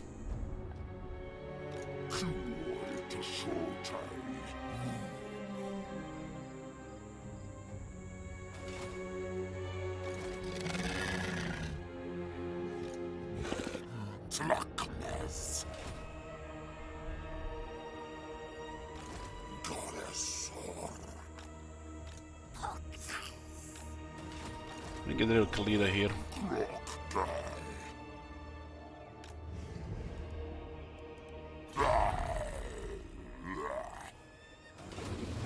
You fool!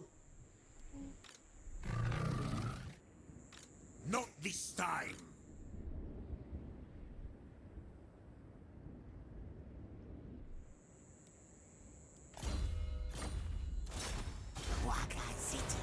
I don't know how much shall we burn on these heroes already. Is there Tomb Prince here?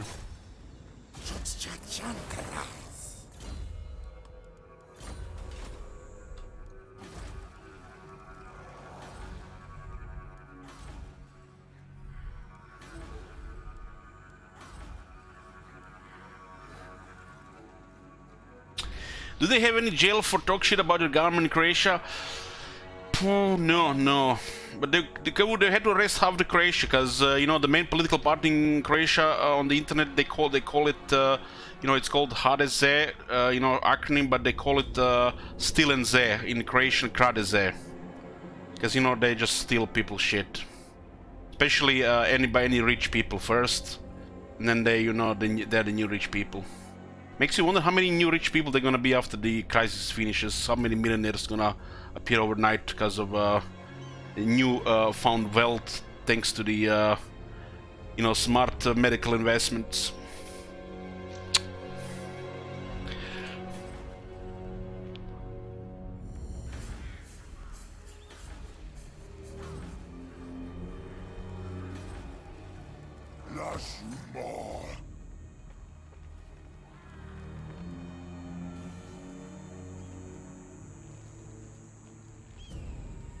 Here you have like a half a dozen really rich known people, and then a decade later the you know, the political landscape changes, and all of a sudden they're criminals. They're fleeing the country, and you know, and if they don't do it, you know, they can't do anything. And then half a dozen years later, you get a new half a dozen you know, rich people, and then a dozen years later, you know, political landscape changes, and then they're the criminals.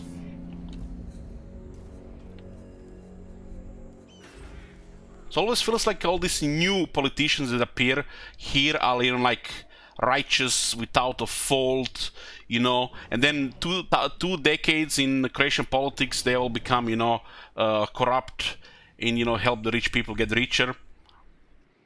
And every generation there is like a new set that messes everything up for the rich people.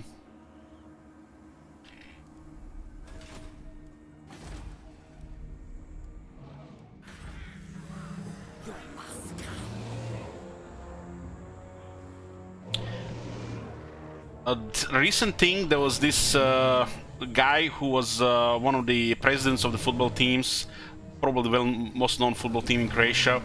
He's basically been charged with something, you know, he owes money, he didn't pay money, he fled country, he went to Bosnia, and the High Court has ordered that all his money be taken from, all his possessions, money be taken from his family.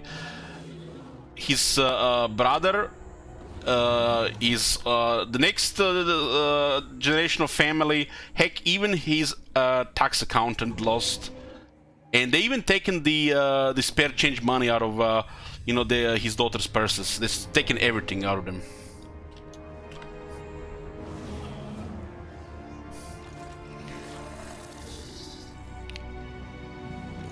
Absolutely not.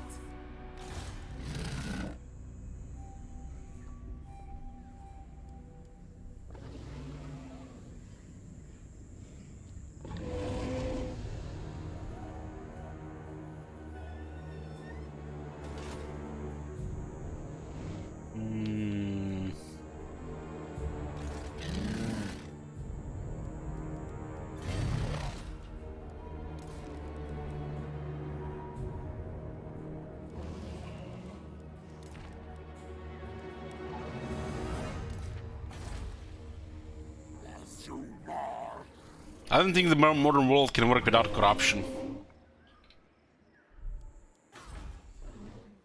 I think his fault was that he didn't move out of the country on time. He should have left the country like a decade ago.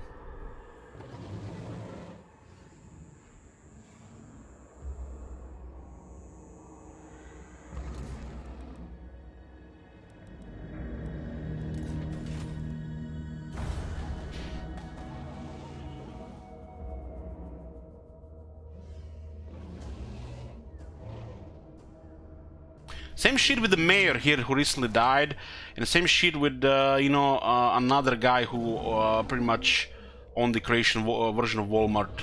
The same exact shit happened. Every few years somebody gets fucked.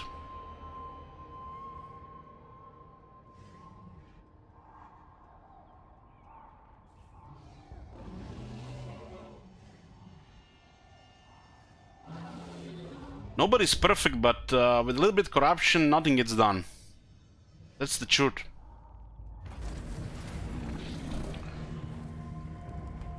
Nobody really stares pure in this business.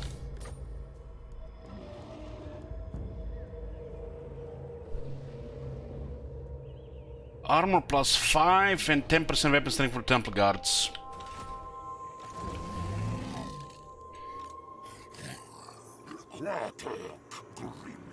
We did really need that attack value.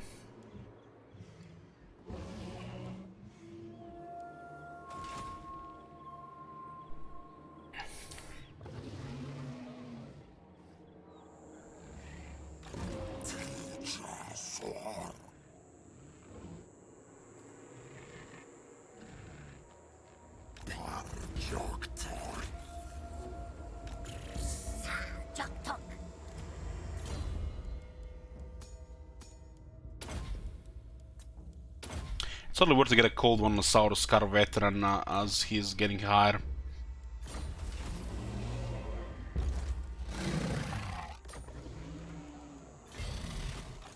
Never!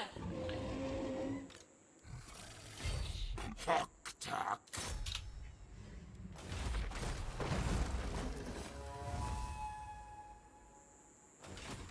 75% more battle loot.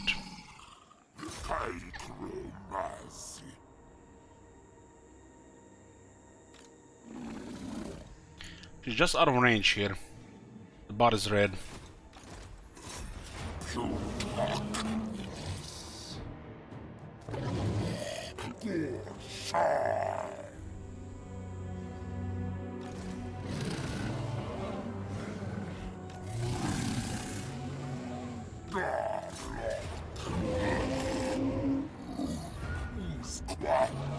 Well, now we can move the two armies in the same direction at least. Armor of Fortune.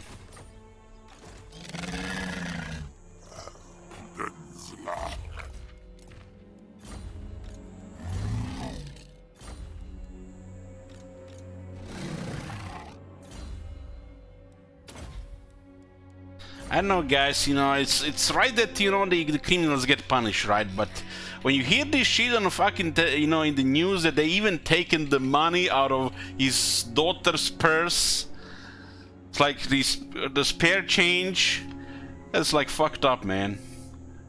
It's like, are we in China or something?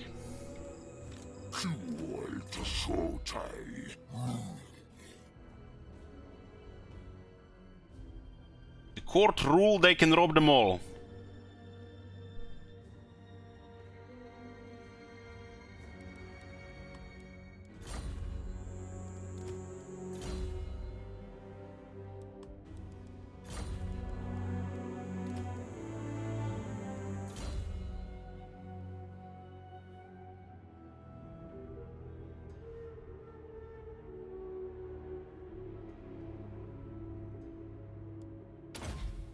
This is the last skill point here.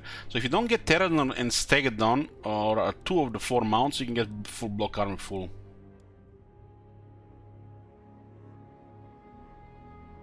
Or the Stealth Technology as you're leveling up.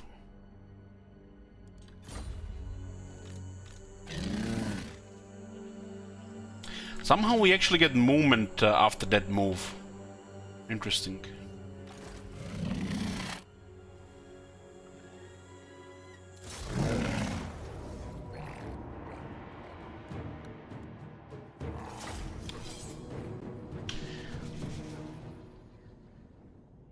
The most fucked up thing is these politicians and this, you know, they divide people in the country. And then there are sides, you know, misinformed sides, and you can never always get one side, you know, everything on one side to agree on. And then the people that just get mean. It's like, you know, real mean.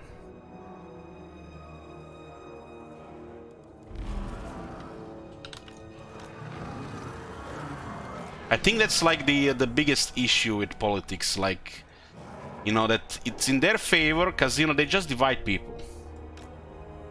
It's like people go to vote, they vote for somebody, and they don't win, and now the other side win. Now we have to listen to that other side, whatever they're doing, and that other side might have been hated by the other side for like decades, and now all of a sudden they're commanding you with your lives, and that's, you know, we have to be okay with that. People just get divided because of this shit.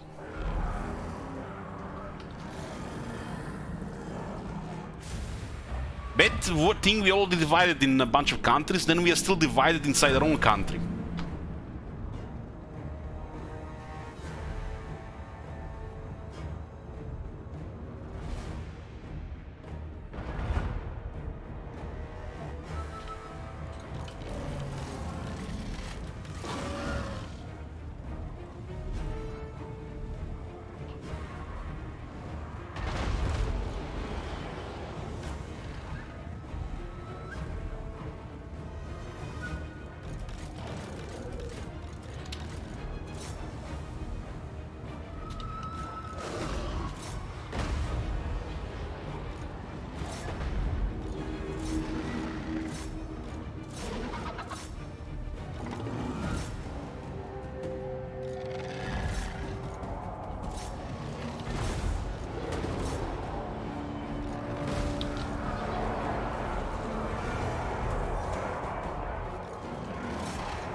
Holy shit!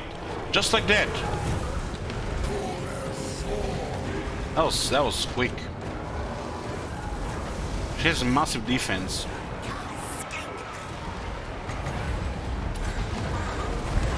And she got stunned by Dynamite and Mamba Jumbo here.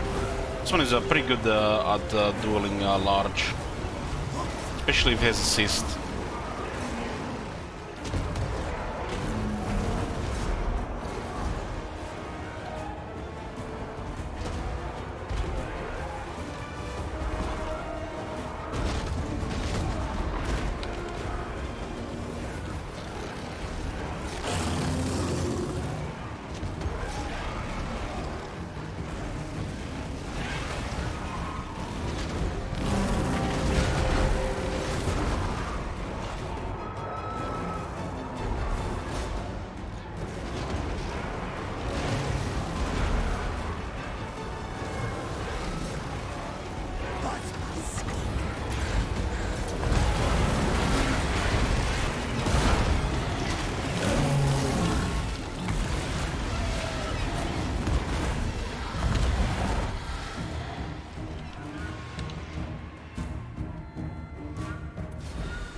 And that army was very weak to large.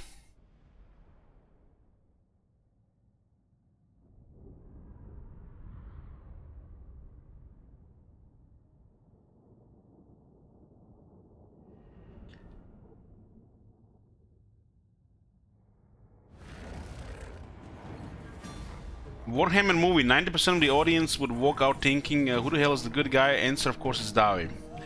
Well, in Warhammer, the good guys are the ones that are winning.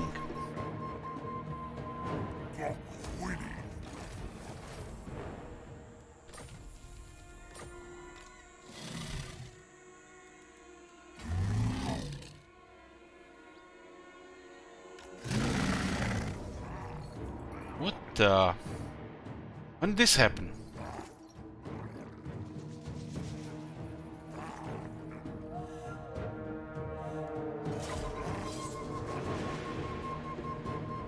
Prediction.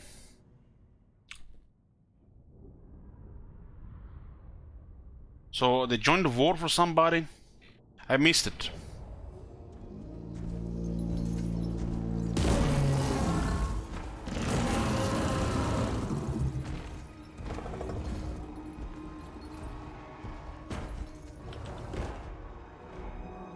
Nice ambush.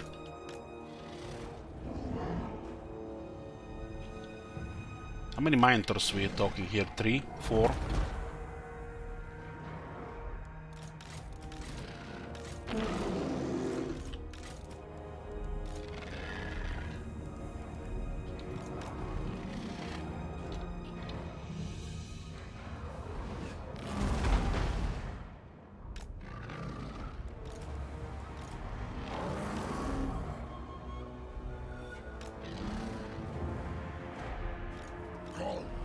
Dynamite is rank 19.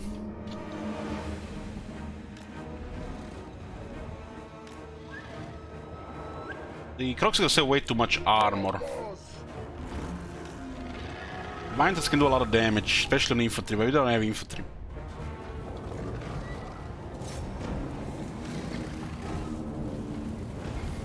It's our sword.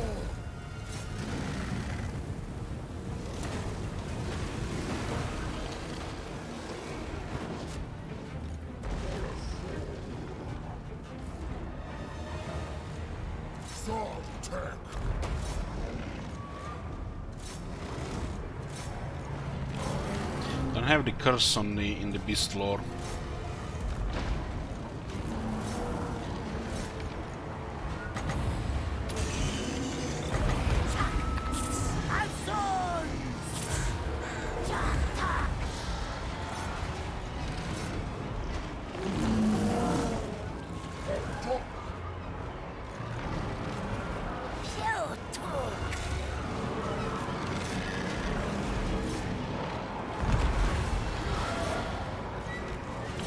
And those Kroxigors are getting chopped.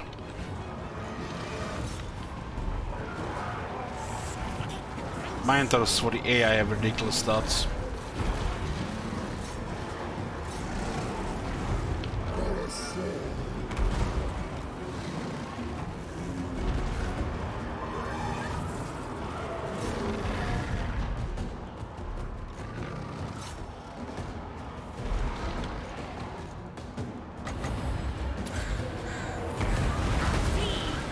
Killed only 3 there in this whole time.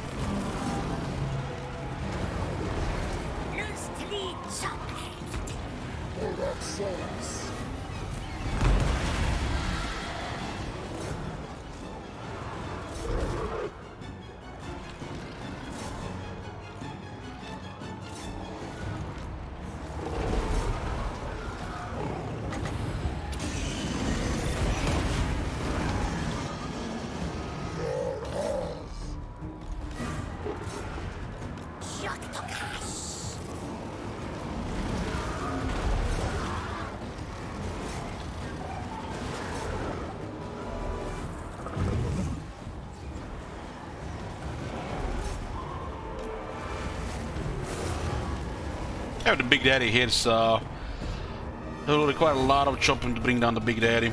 It's easier to rout him than to kill it, I think. We need some serious range focus.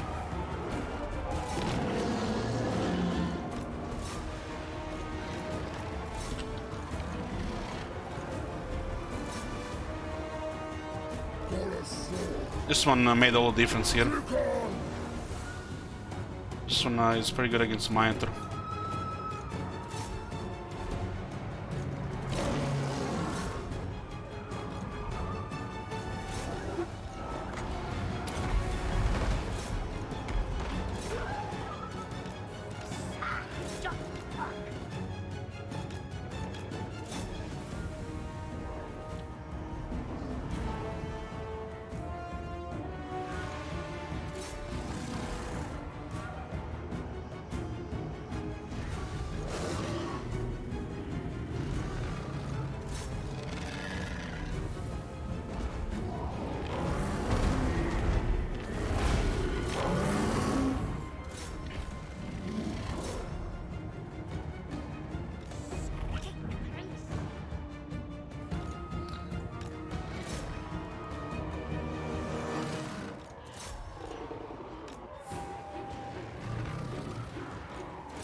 This is a slower unit, yet we cannot catch them. Our unit is exhausted and the unit is still fresh. It's incredible.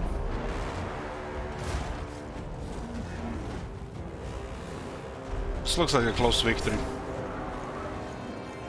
Balance part against Bison is bad usually, so it's hard to get anything better. Especially if they heavy damage. Look at this. Game rolls decisive.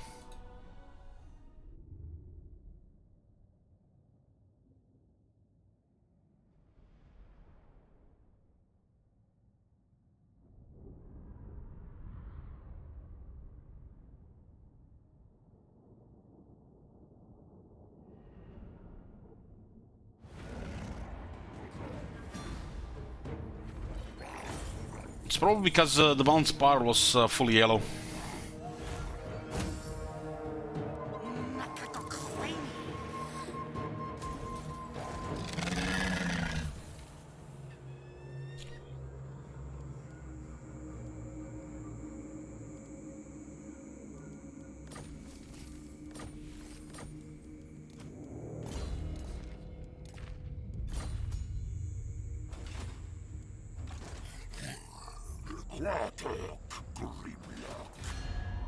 Bring me Neferata's head!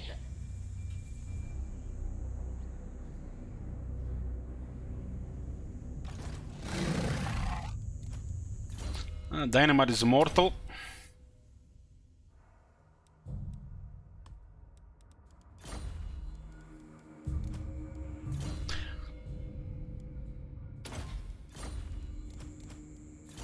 It was a good try, Scalberry. That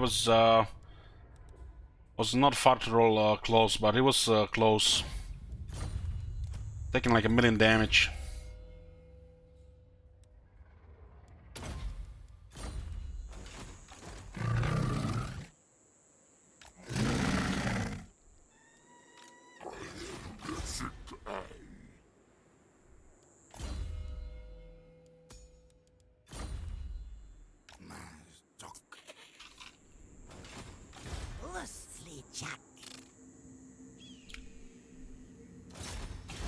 We're still in tech here. We have 11 turns plus 35%.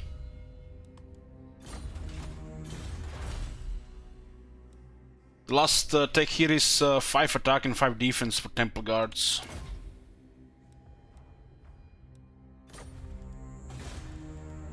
Sorting our infantry first.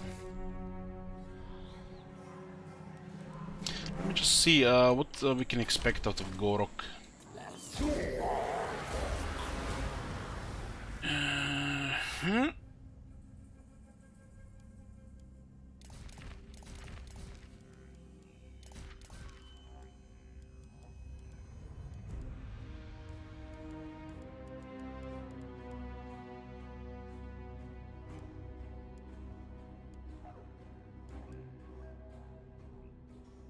So good for the emergency, huh?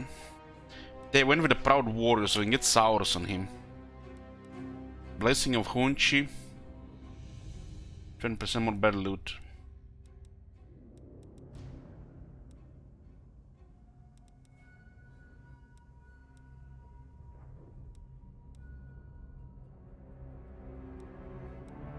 In the third army, we can go with Saurus on him. Yeah, I skilled these 4 skills. This campaign we are not allowed to skill battle skills.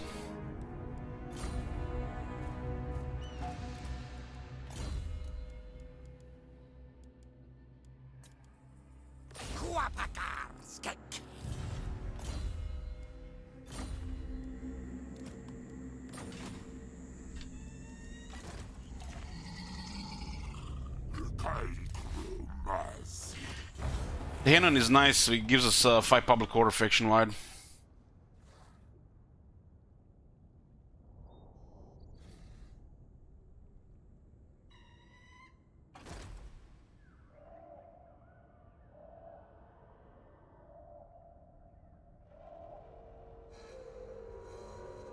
I think we should go for the Ash River and the Shifting Sands. We'll abandon Southern Badlands.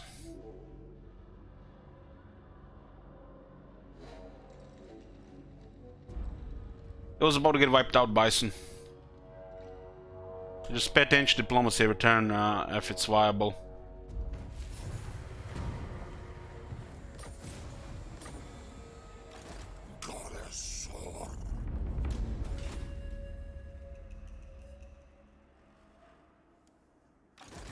Greetings, honorable and not likely. Who called? I am ready to parley. I hope your words... I'll ignore that. Sigmar's will. Yes.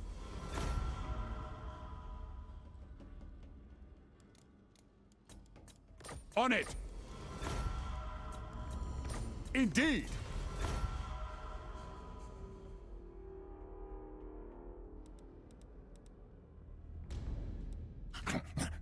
Shadow Snitch. Yeah, he was aggressive. Dissidents and aggressive. Like I said, he was almost wiped out.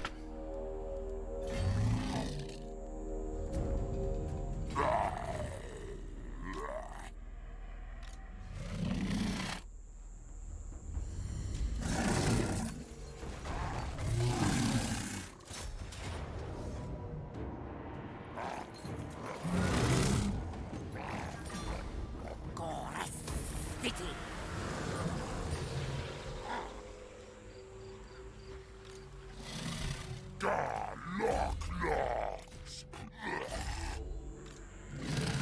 Guys, rank 9, huh?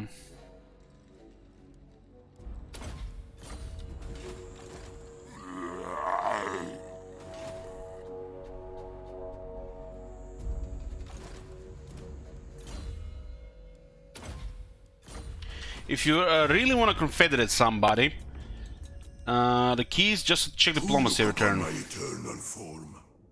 It's random above everything else.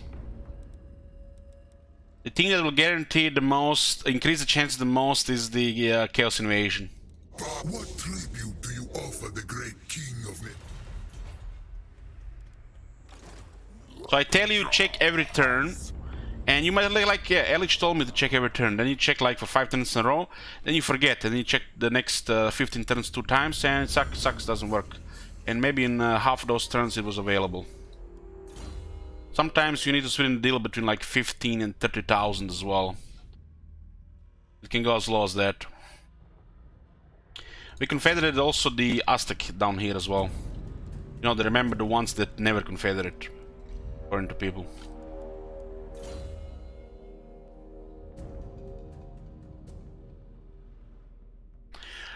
Advig Gorok confederated.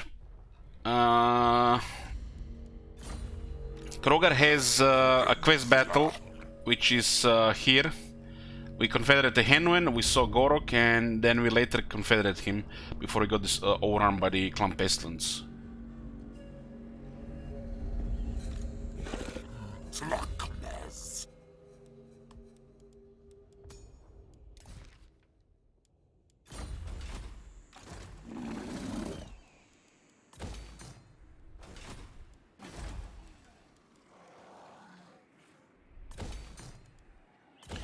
Currently have cheaper construction due to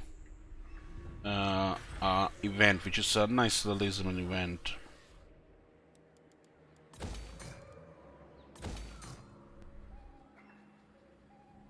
We don't need this because the core buildings give public order. Tier 5 here, not a priority.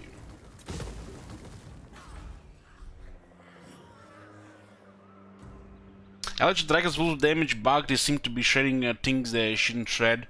Well, the wolves have pretty good animations and have very high charge value. Add the charge value to attack and damage and it'll make sense.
So we're finishing this off here, and probably gonna ward this area here. We can't really go north.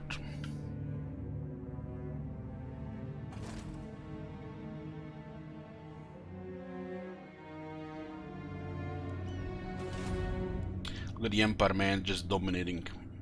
My bad, Southern Realms. I'm gonna get a drink, guys. Be back.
Okay, we're here.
Ooh, shit. Blessed Horned Ones.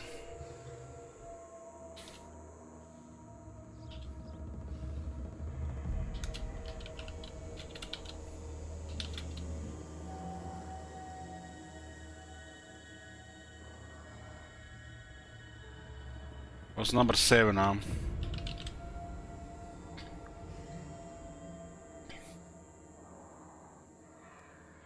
We need to razor sec 3 settlements, huh?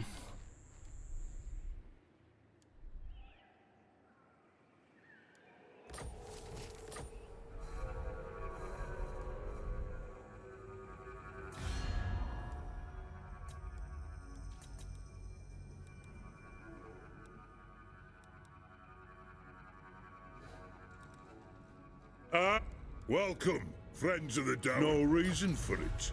No reason I am for ready to it. parley. I hope No, no! you have a proposal. We are willing to hear it. Of course. Those border princes are very hard to deal with.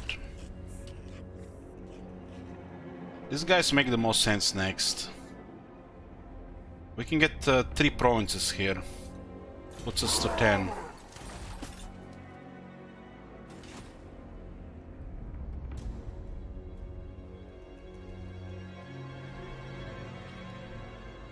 The Fra smiles. The Creator God blesses this conference.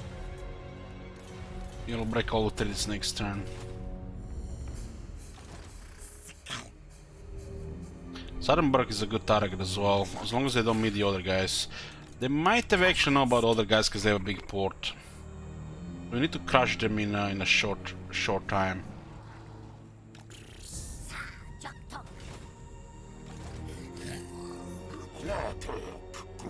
Looks like just out of range. This hero could be blocking our movement.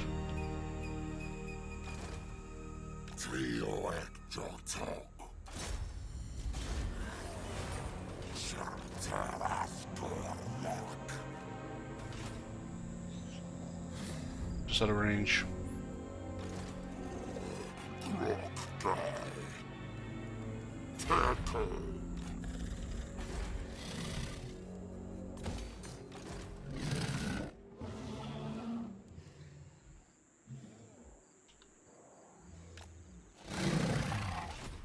Stomping Kalina, and then we'll attack with, the Dun Kingdoms.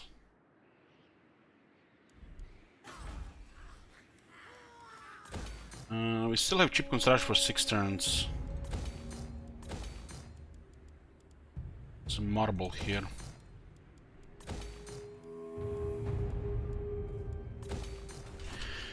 We've been counting how many Pyrrhic victories we had on Krogar. We had 7 total to take into account the bloody trade.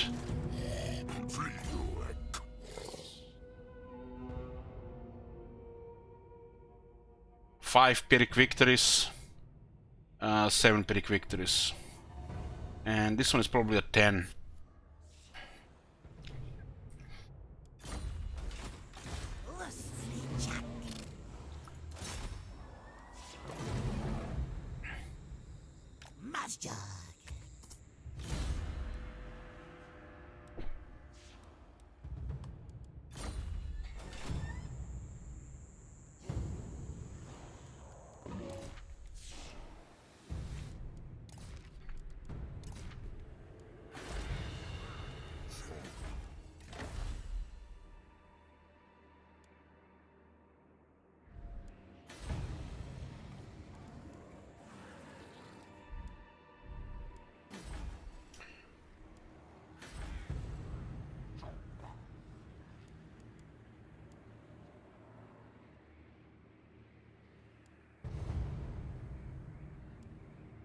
we have enough money, we can go for massive research and power.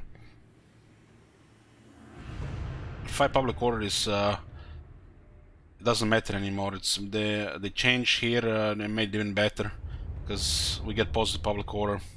This command has lost value of public order to prevent rebellions because you get free public order now. So you lose 10% income, but this gives you 10% research and 3 power. 5 provinces, it's 50% research. And getting 20% more research is totally worth it.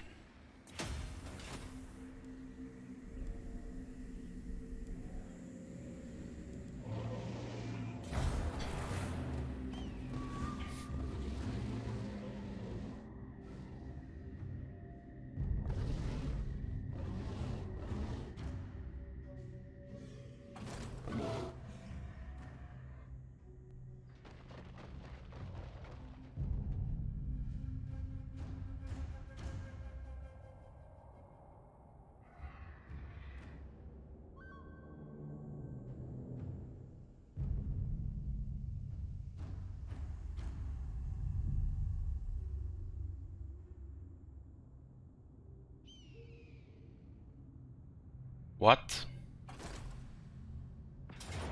We lost trade agreement with dwarves.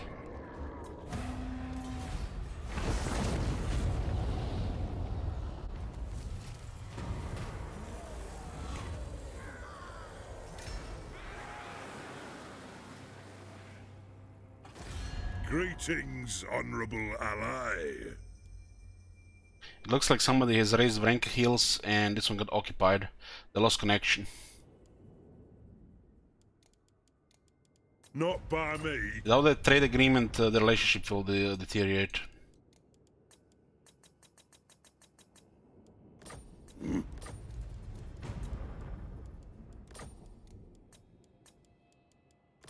Agreed. They don't care about money.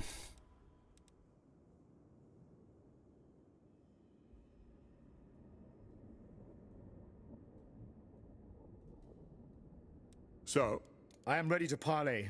I hope you. I don't agree. We need this non-aggression. Never!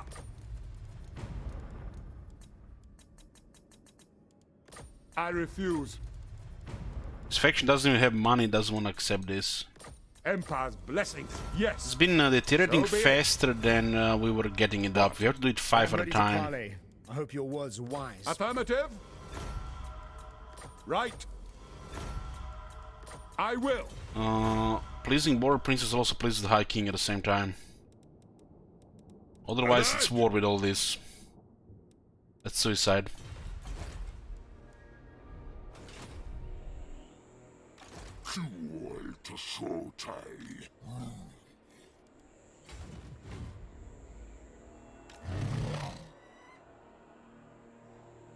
My faith in you will. There was an army of Tomb Kings going around.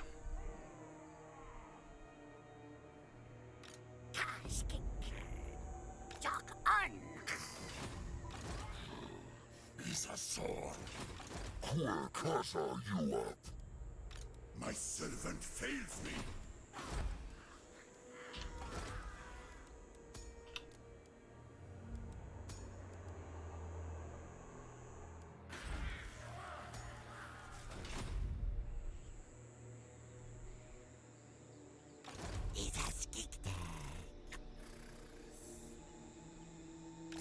Guess we can go harass some greenskins with that one.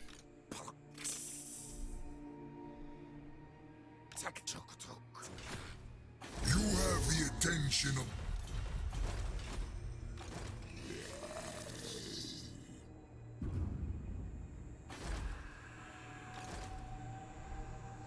They might have been going for floating village, but they changed their priority down here.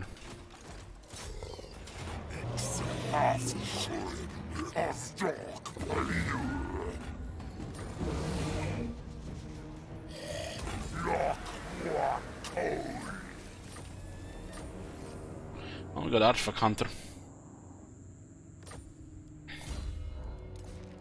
Which cannot be put on Lord, still not fixed.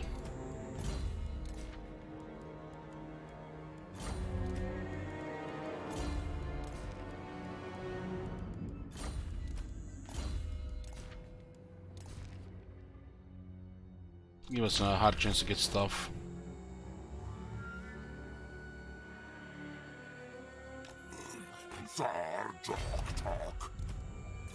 Galbaras and then go back.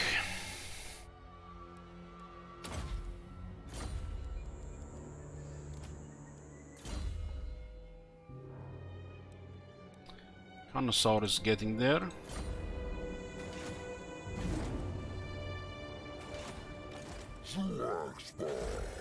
Should consider trying to get peace with the Hans Marshall expedition. The Empire shall burn your jungle to the ground, despicable monster! This guy can actually invite half the order against us. And nothing we can do about it.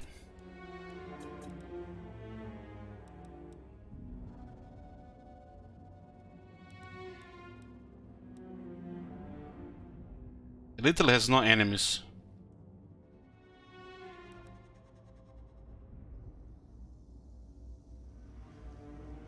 Hopefully Malekith destroys him.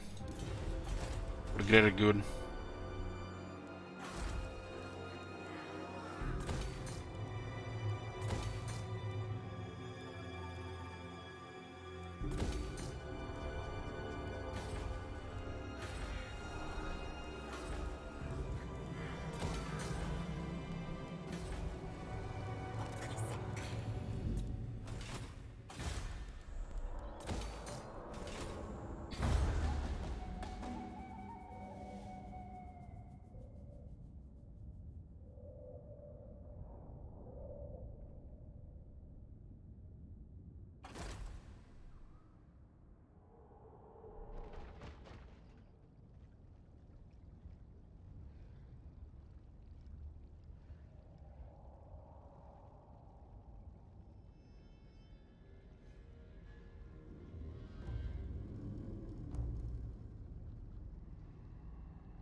Welcome, friends of the Dowie. Don't think so. Yes? Greetings, stranger. Not in my name. All right.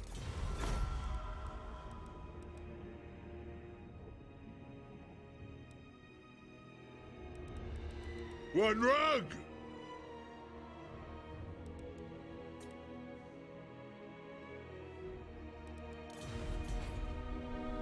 Looks like there's still a lot of stuff going on the other side.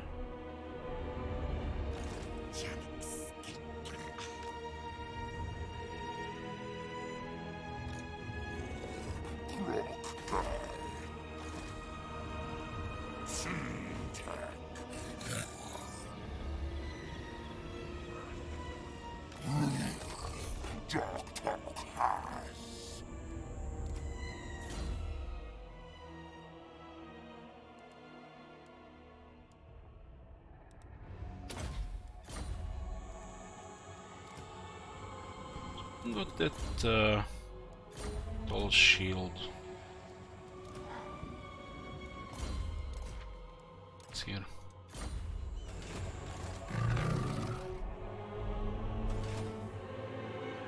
So if I drop trade with these guys, we lost 300 per turn. Doesn't seem like a thing to do if we don't have trade with wars.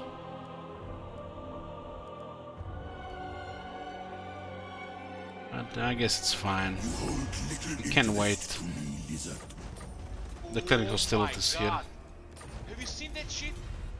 Holy Hey, Curious Nature, welcome back. What the hell?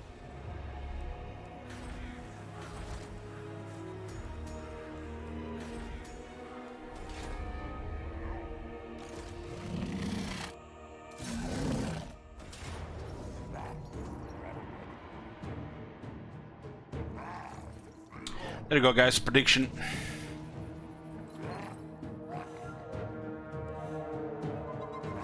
is the last army they have around.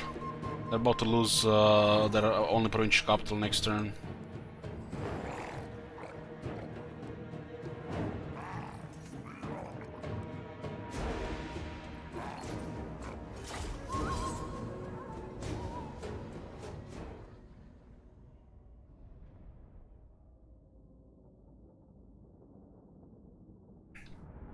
What does the lightning strike does?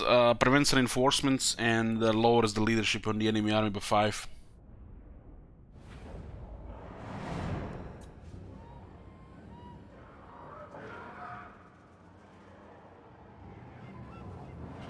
Oh my god!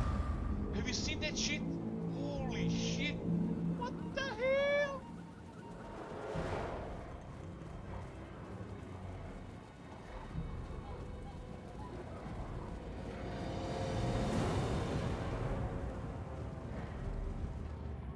Taking range.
This is the curse that lowers their target speed. Can go big radius and overcast.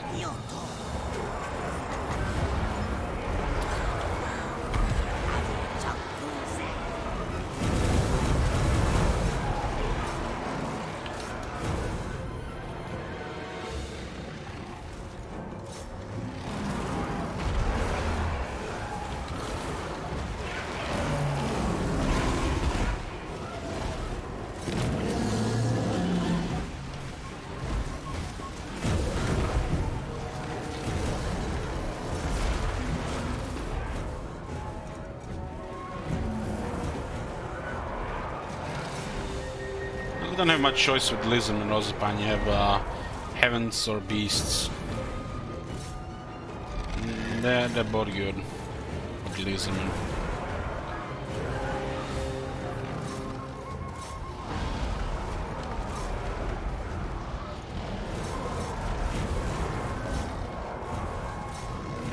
And again, the other lords if you have Slan.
The physical resistance buff is good.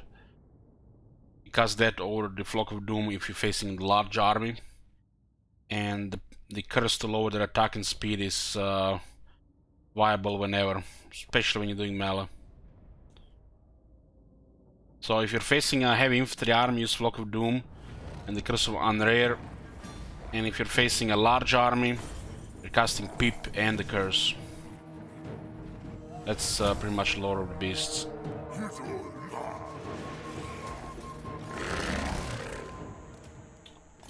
So if you're fighting an infantry army, cast Flock of Doom. And this to debuff them, especially a melee army. If you're fighting a large army where the Flock of Doom is not as good, because the Pun's Impenetrable Pelt, AoE physical resistance speed, and the Curse. So buffing your army and debuffing theirs. So it depends how much power you have. You can add the other things to the mix. But this is if you have like the basic amount of power. Ultimately, it's situational. This is the way I prefer it, and it's effective. Sometimes the Ember Spear has potential. Sometimes you wish it had. I feel like this thing should have been a constant, not a turn on. It's gotta be one of the worst turn on abilities in the game.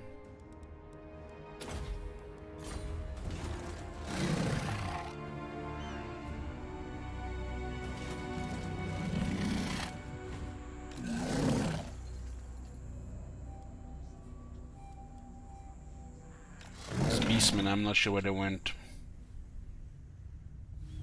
But they're definitely being annoying.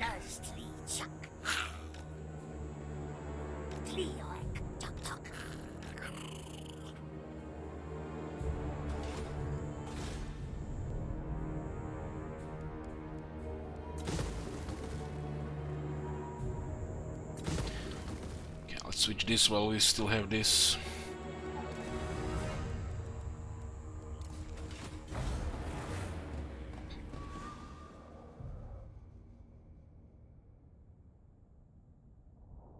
Was what, a decisive victory, right?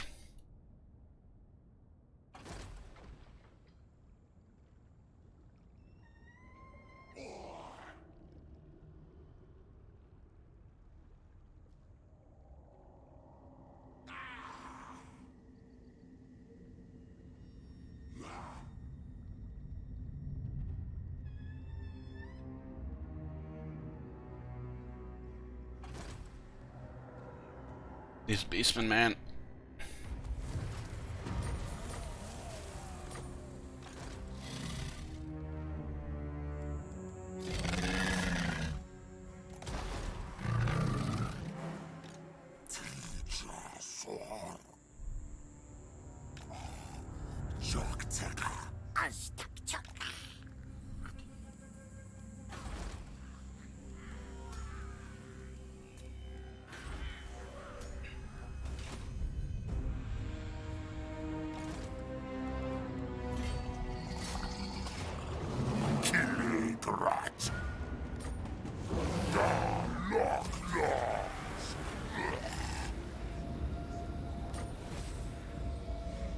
Okay, we got a Blessed Bastiladon.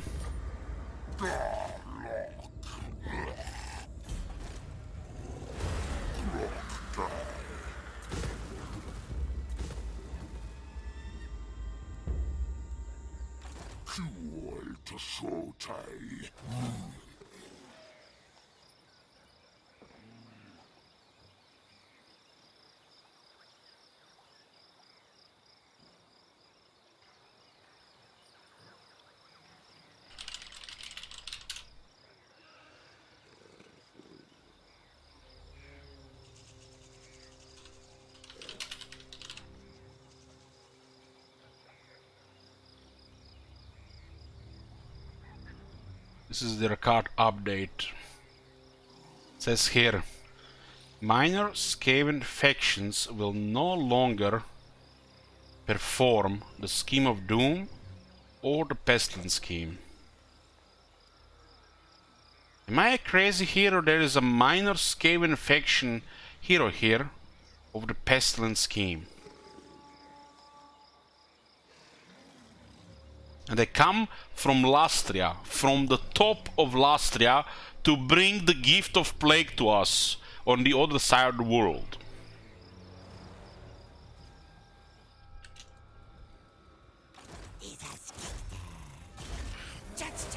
Go back home, rat.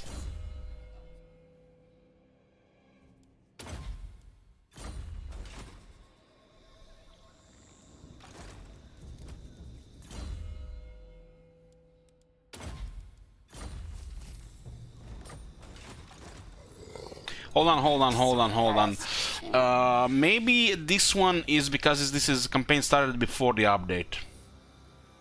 Yeah, could be, yeah. Maybe they had this one before, and it just taken a long time to travel. We'll give them the benefit of the doubt. That would make sense, of course.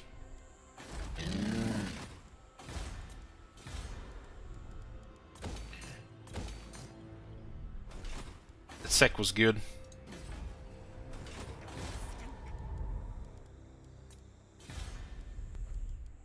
Let's get the obsidian amulet carver.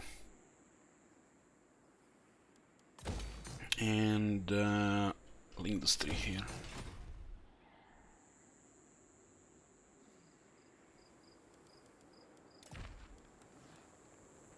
A little bit more money,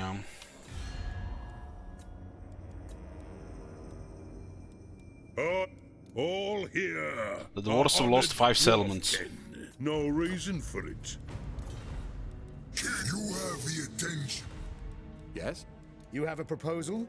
We are willing to... I'll ignore that.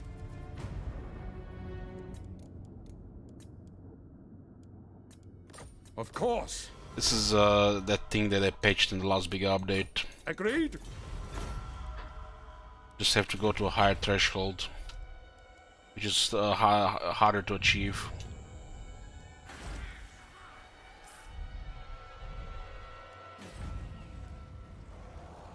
Oh my god. Hey, Have you McConnell. seen that shit? Holy shit. What the hell?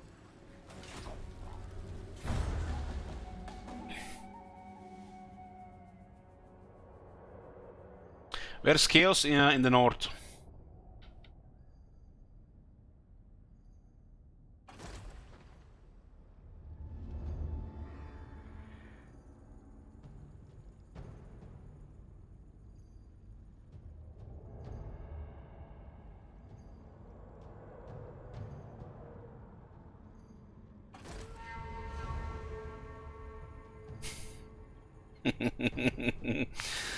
Oh man. You guys know who that is? Do you have any idea who that is? Do you know who this rat is?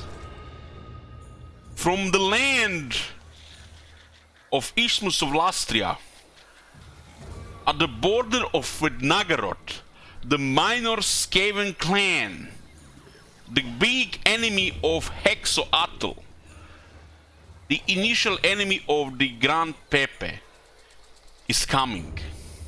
How does this happen? How did we come to this? That Grand Pepe loses to some Empire hunters and the Skaven are running rampant.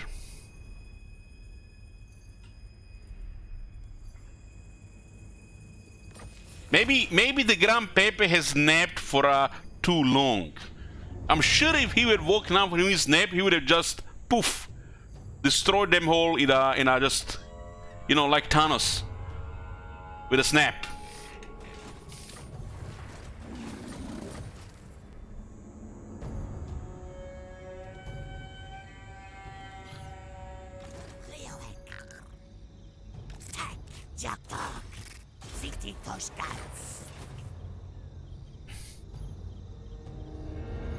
The Lizardman AI needs work.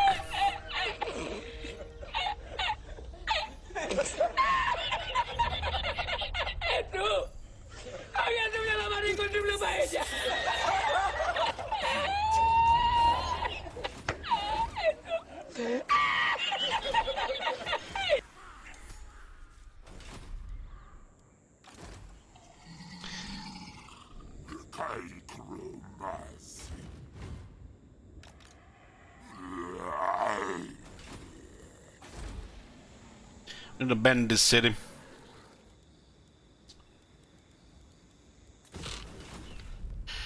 They're gonna go around. They probably started here with a full army and they disbanded on the way because they can't afford an army. This minor faction is not even supposed to be alive past turn 10. This is almost as bad as Empire Secessionists, you know, being in the game still. Oh wait, they no longer exist, they're part of Reichland now. Why does this minor Skaven clan exist? So the Grand Pepe can never be above average.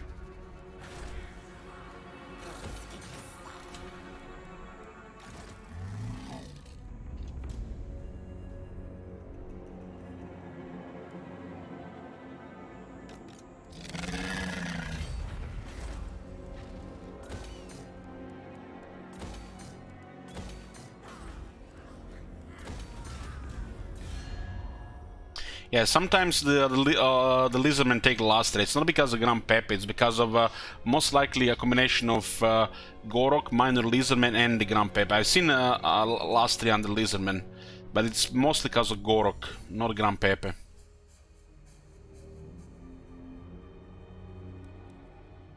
It's very rare. You have a proposal? We are willing. I don't agree. This shit makes no fucking sense.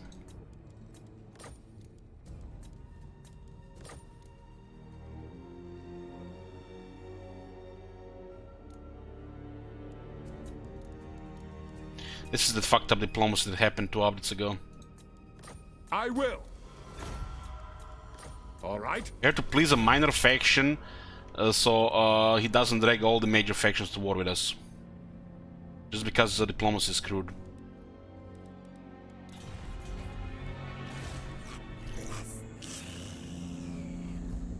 The factions who would have not gone to war with us otherwise.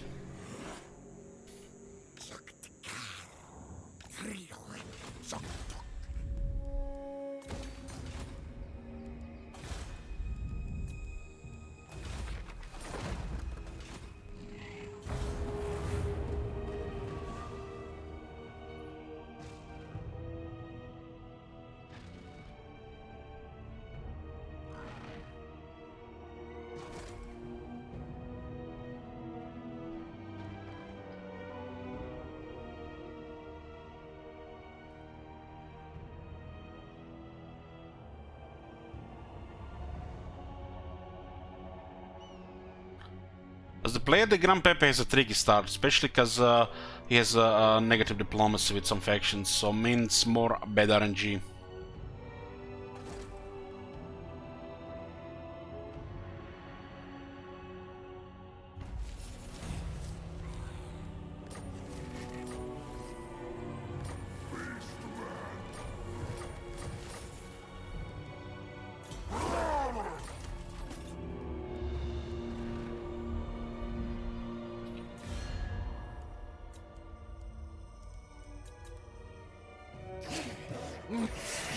I am fearless. The Empire shall burn your jungle to the ground, despicable.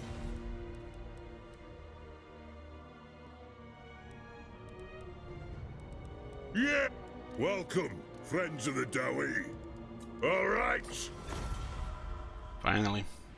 So you have the attention. It is time. the Greetings, stranger. Sigmar's will. Okay, we have 2 of them pleased. Stable even.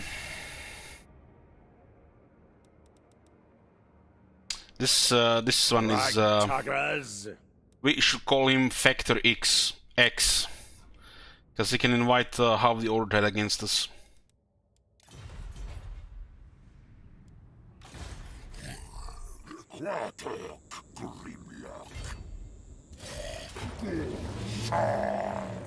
You're just ending Khalida here.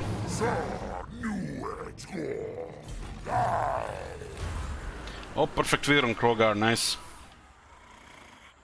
More movement range, less attrition, and Krogar will never get tired now. Got it in Southern Badlands. He starts in Kingdom of Beasts.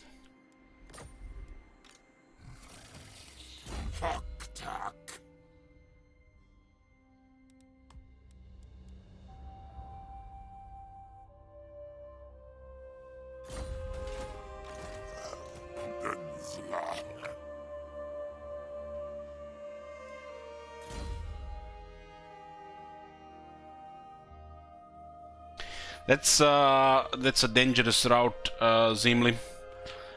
We can convince the dwarves to join war against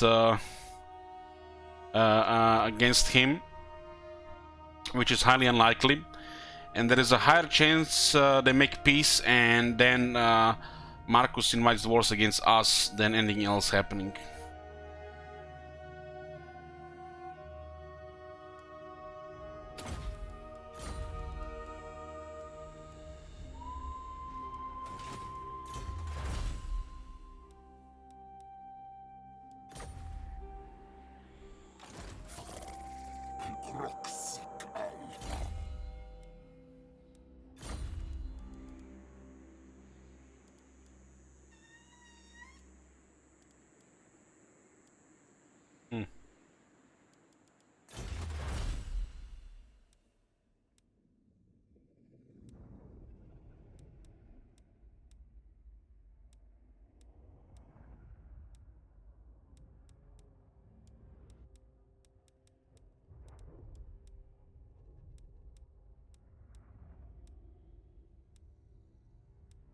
This is the Kroxgar Savoke tech.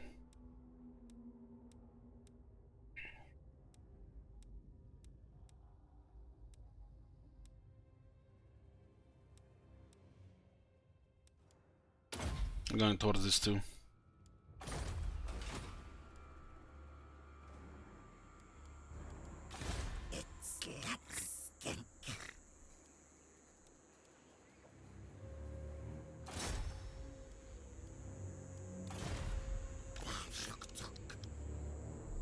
You could send a hero to resettle that.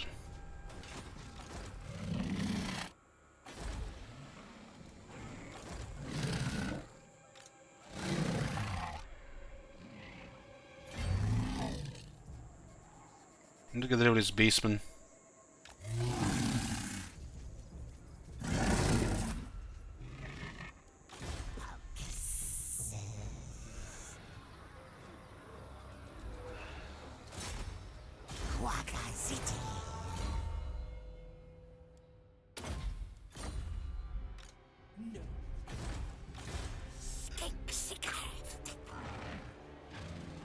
This one could block the movement here.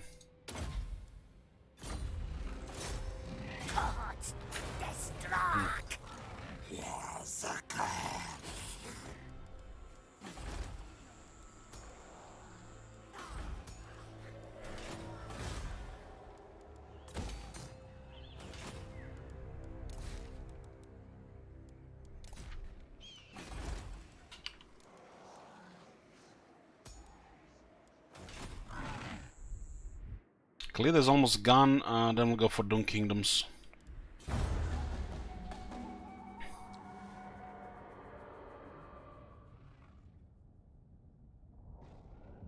Depending on the AI military, usually it's 2 or 3 factions they have to be at war with before they will not join other wars.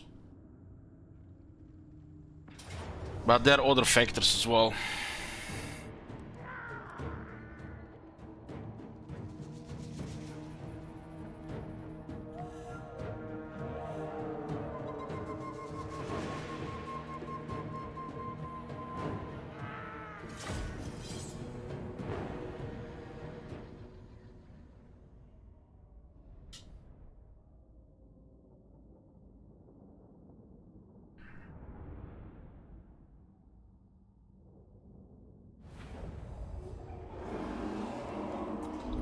The incentive to sabotage the Empire sellout campaign will be Bretonnia infantry only.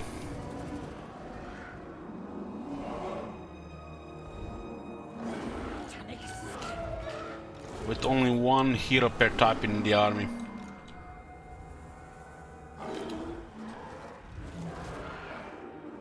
Will not go for ultimate victory, but the Navarro provinces.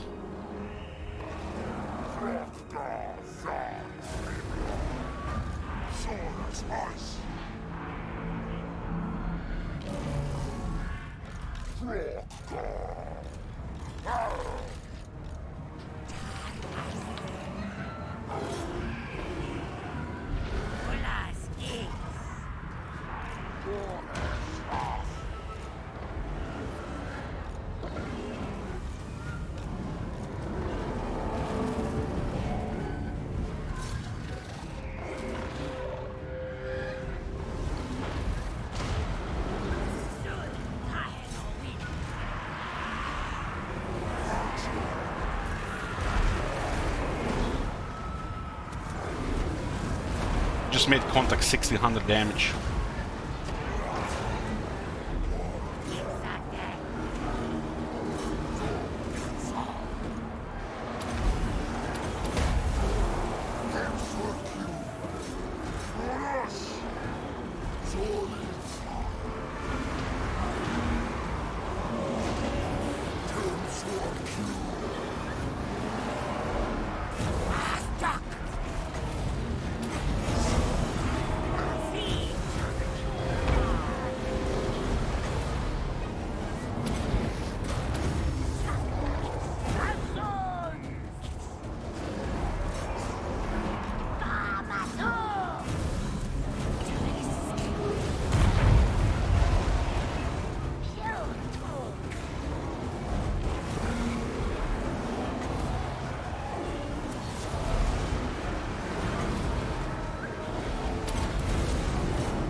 %99 people decisive. Good job, boys.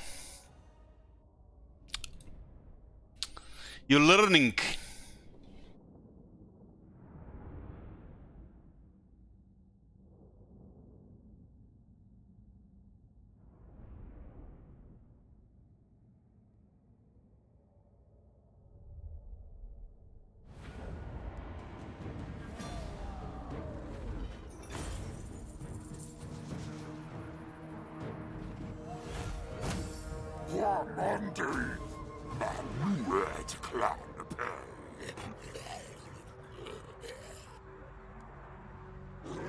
We have two lords that defeated the High Queen Khalida, which gives us Khalida Never Living. So now we have plus 60 relations with the vampires. Now when Manfred conquers the world and the empire and defeats Chaos, we are secured against his wrath.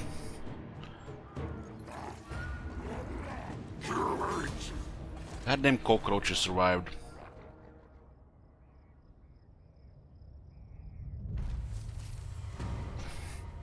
Oh, nice, Price Hunter. It's the follower that grants us reduction, upgrade reduction for dinosaurs. Same as the skill with taking on Krogar.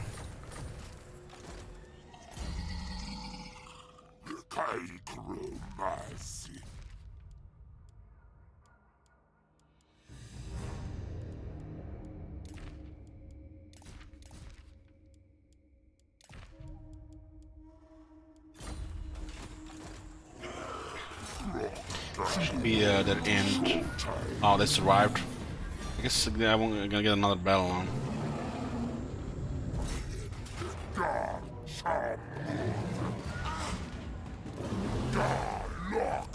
What the hell? They're still...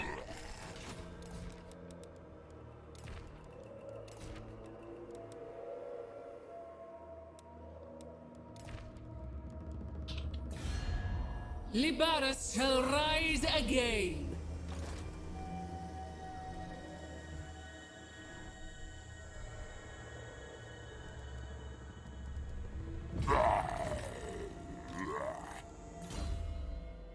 The fuck?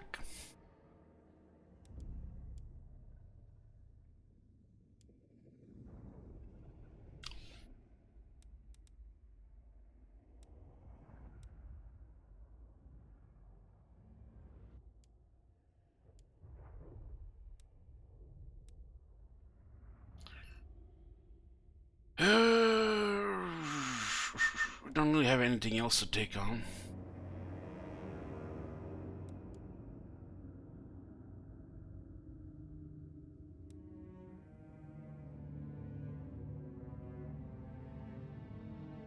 Guess we can deck obliterate the undead so we can bully the Tomb Kings.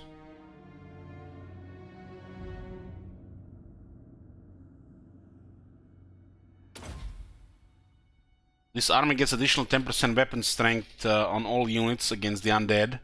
All armies get 8 leadership against the undead, and Krogar himself gets additional 10 attack. He will also get additional 10% damage, I think, maybe. It doesn't work against the undead.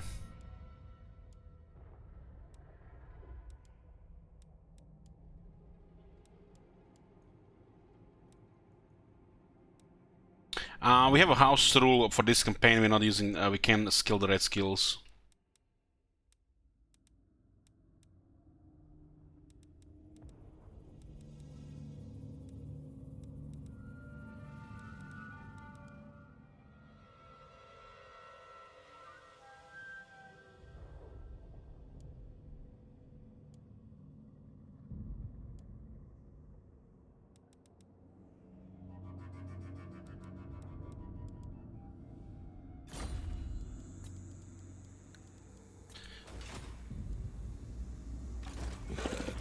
Darkness.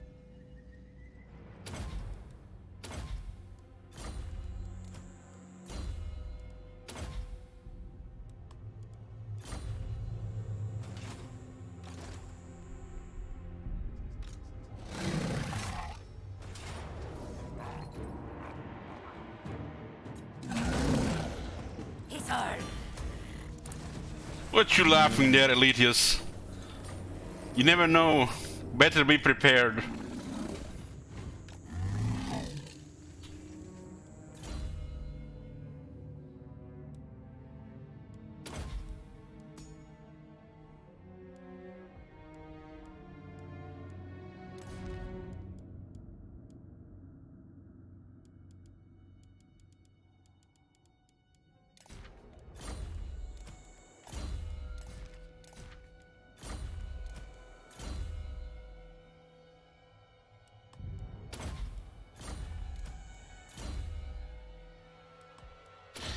Doom Kingdom's gonna be attacked next.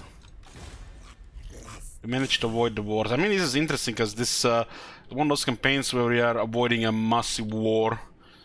And in this current state of diplomacy, it's definitely gotten harder to do that. So we see if actually it's still doable.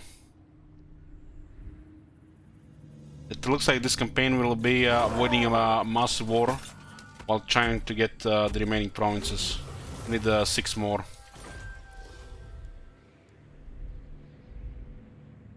You can't really reach a critical mass in a campaign like this because there's no battle skills.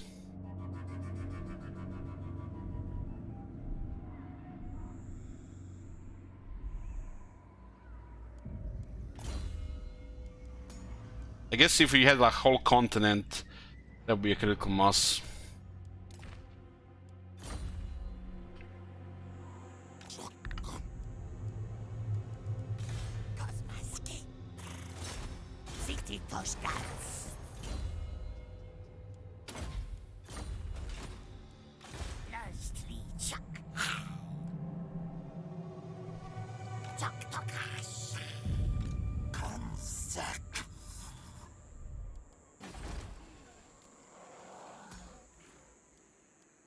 Well, the sooner this ends, we can finish Rakata and get to the next campaign. I don't mind either way.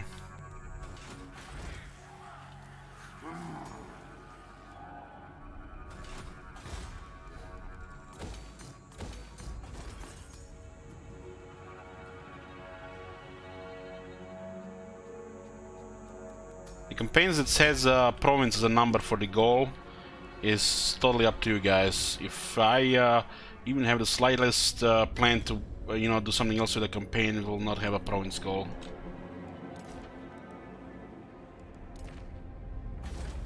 So we are expanding until we get 13 provinces and end. While avoiding a massive war here.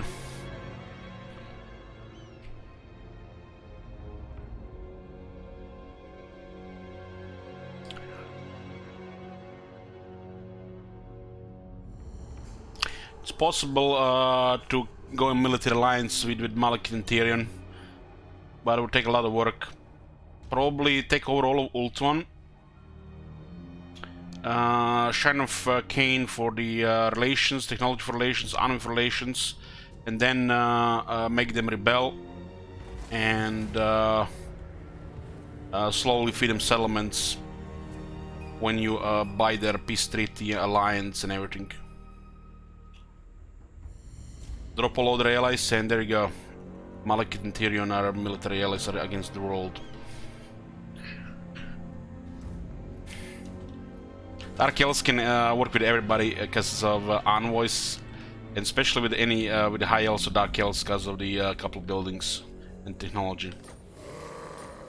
Just doesn't mean it's gonna be convenient to get there. So where the hell is the last army? How are these guys still alive? Bring me Neferata's head! What? Greetings, stranger. You speak with Cetra, King of Kings. Damn, Cetra is doing well. You are not worthy. God damn! No clan monos to backdoor him and all this stuff, huh?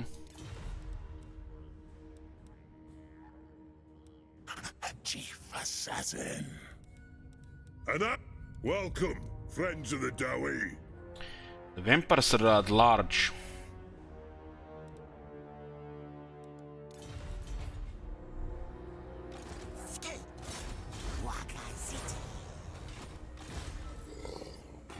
We could consider taking this province because it's small, but not right now.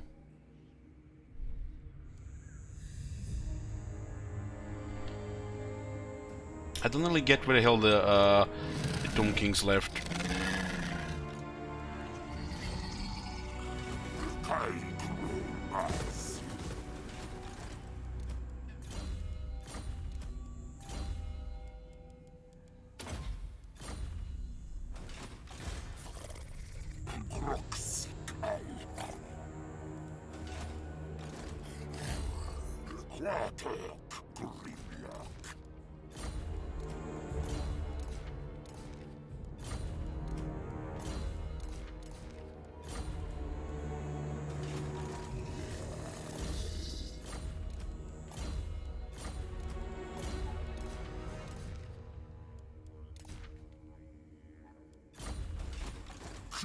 So we're 1300 a turn now.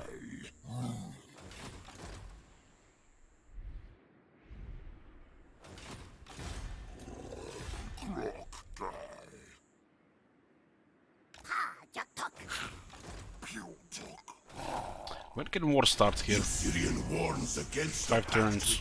Okay, that's fine.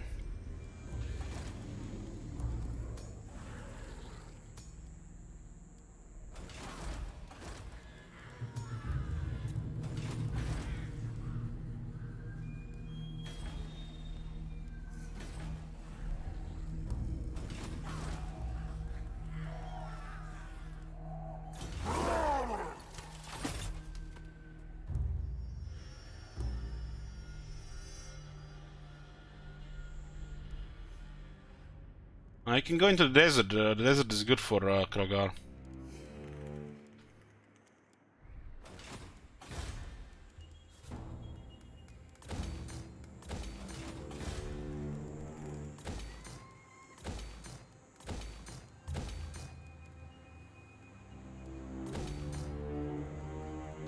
The sweet province here.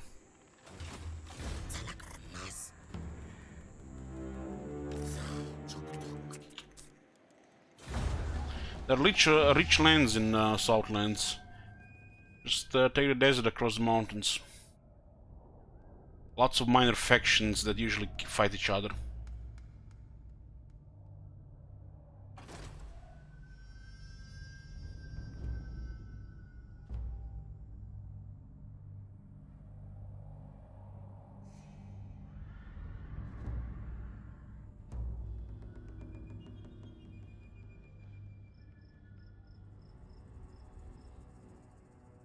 I have a feeling there's a clan known now in Galbaras.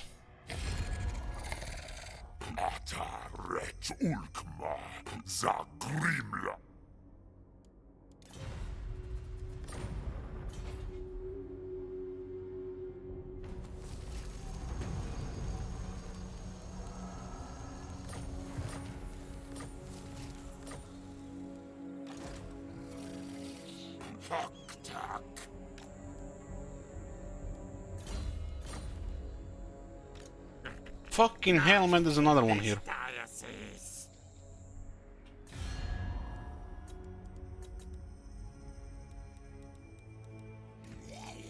We are the only enemy on the Clump Pestilence and Hans Marshall. Why are they not fighting each other?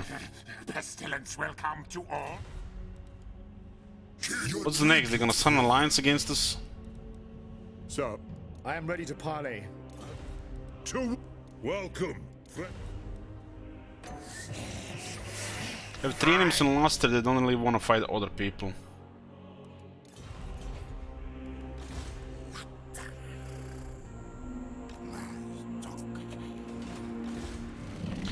Barely avoided the plague there.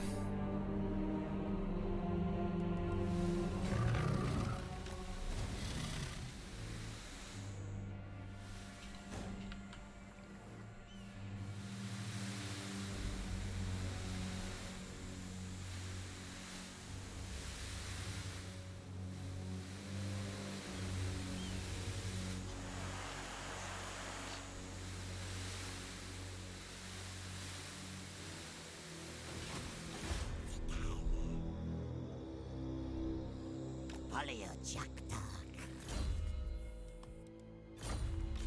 Skink Sickert. Polio Jackdog.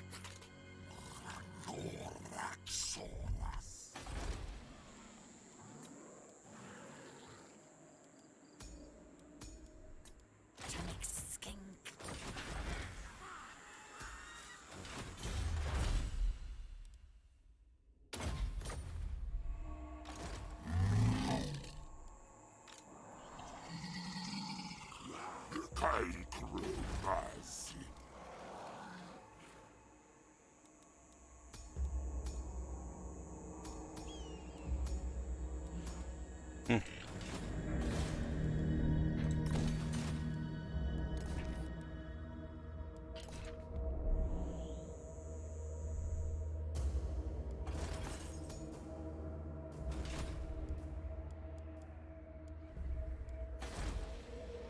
Let's take what should be ours. See, the Confederation did help him quite a bit. Very shit wizard. What the fuck is this? It's the 110. What the fuck? Karazakarak allied with Reichland, with Draika, and they still can't stop the vampires? What is this new undead menace? What's next? Are those forum people gonna start complaining about vampires being too strong?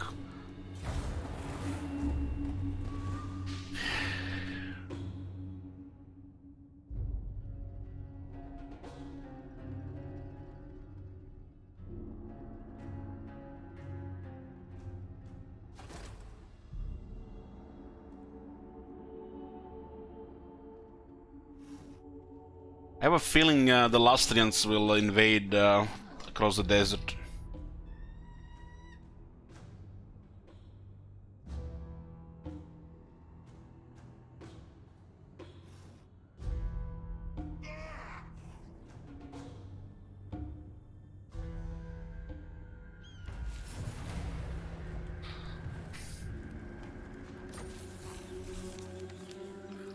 Just like that.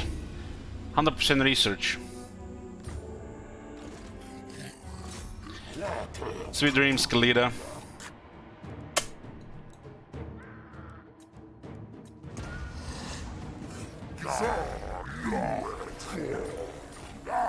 Oh, got poison for Krogar. Poison. And it doesn't work. Huh.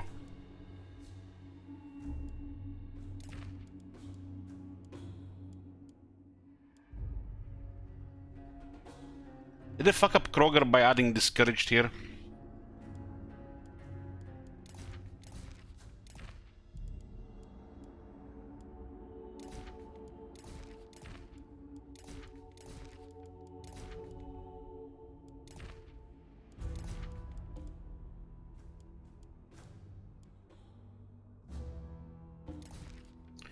We'll see next turn.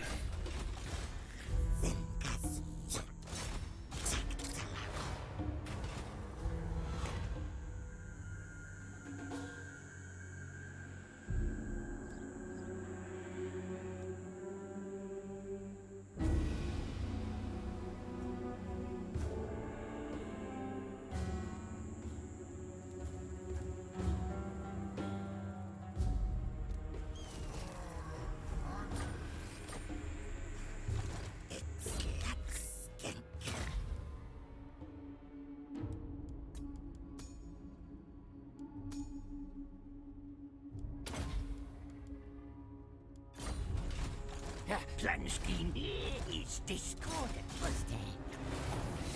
Fucking hell. We have Skaven from Lastria here. This plague has not taken. They've sent 3 armies from here. What the fuck? What the shit? A calm boat in tempestuous waters. They will only aid their closest ally and only fight their most enduring nemesis. Mostly defensive with a weak military, they do not compete or desire to conquer the world. Oh my god. Thank you, Miss Brizzle. Shit. Holy shit. What the hell? Looks like the rats will annoy us in the jungle, huh?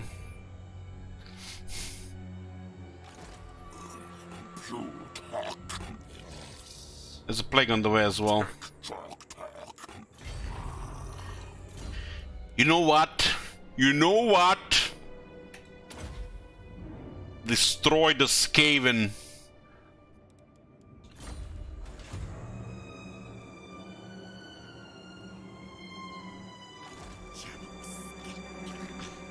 We're gonna get a plague here. There's a 2 plague priests here.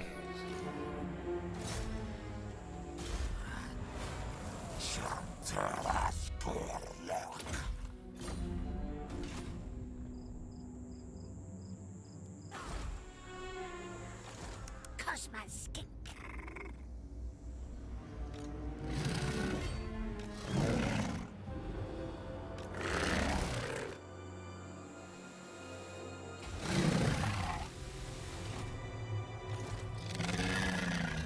Defy me. Looks like they have military against Suddenburg on the other side.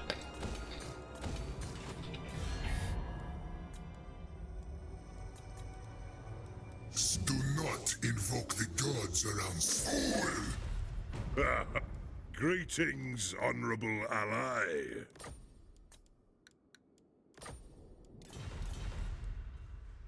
Who called? Greetings, stranger.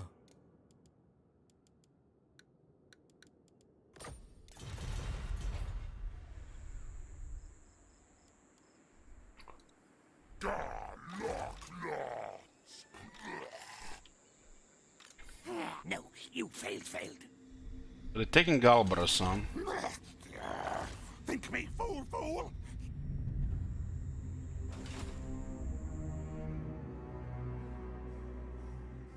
There's an empire on their border and they are invading another continent. Holy fuck.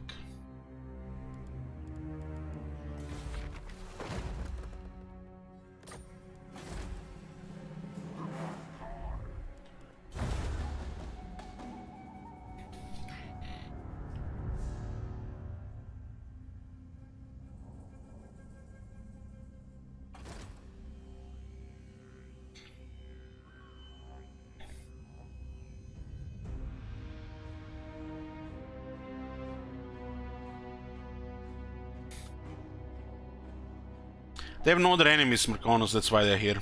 But yes, this war started because of confederations.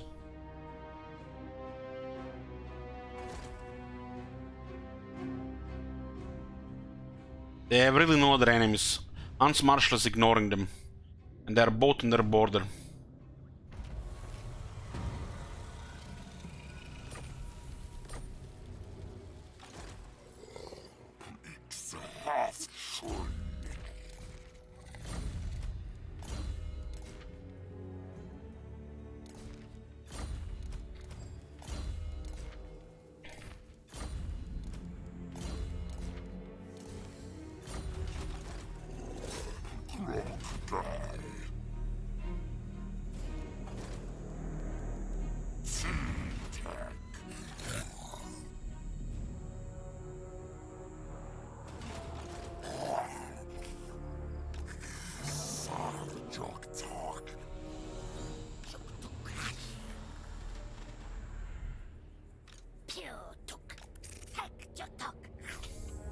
Keep your head bowed. Show me your...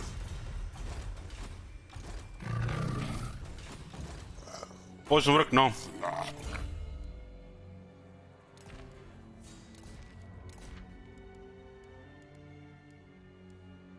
Looks like the discouraged crab has priority.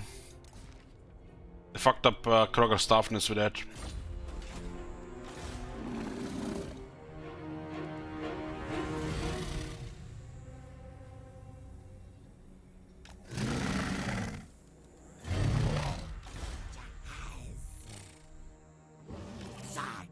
This is very interesting.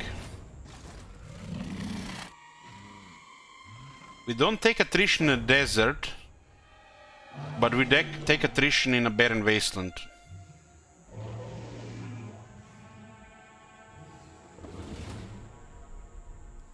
I'm having some deja vu here, guys. What about you?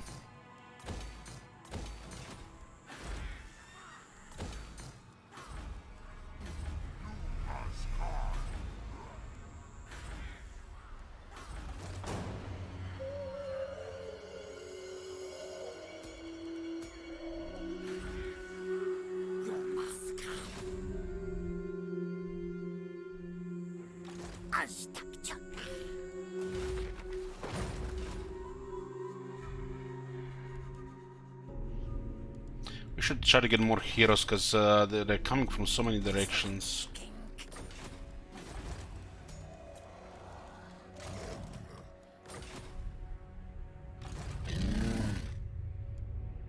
Apparently somebody calculated what is the chance to get what you want here.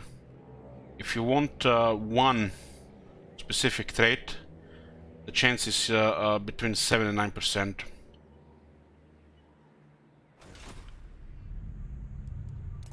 Depends on faction.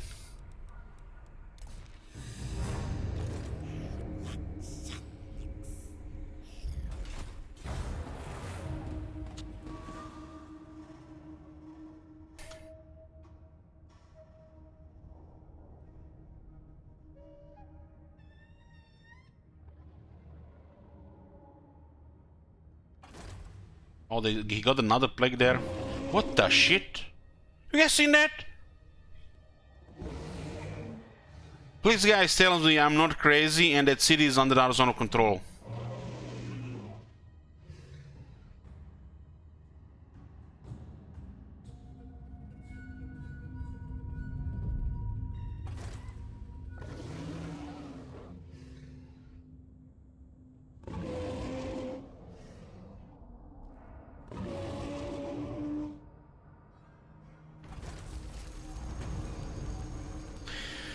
Marcono says, LH pro tip, if you don't care what trait you get, you have a 100% chance of getting what you want. It's dangerously close to keyboard warrior talk here, Marconos. We are not allowed this such talk here, around here.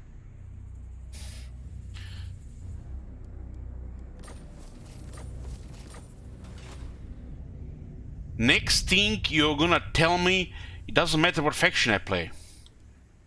Just win. This is gonna be it for tonight, boys. I'll see you tomorrow. We'll be doing what's it called, Loop Hero and the card tomorrow.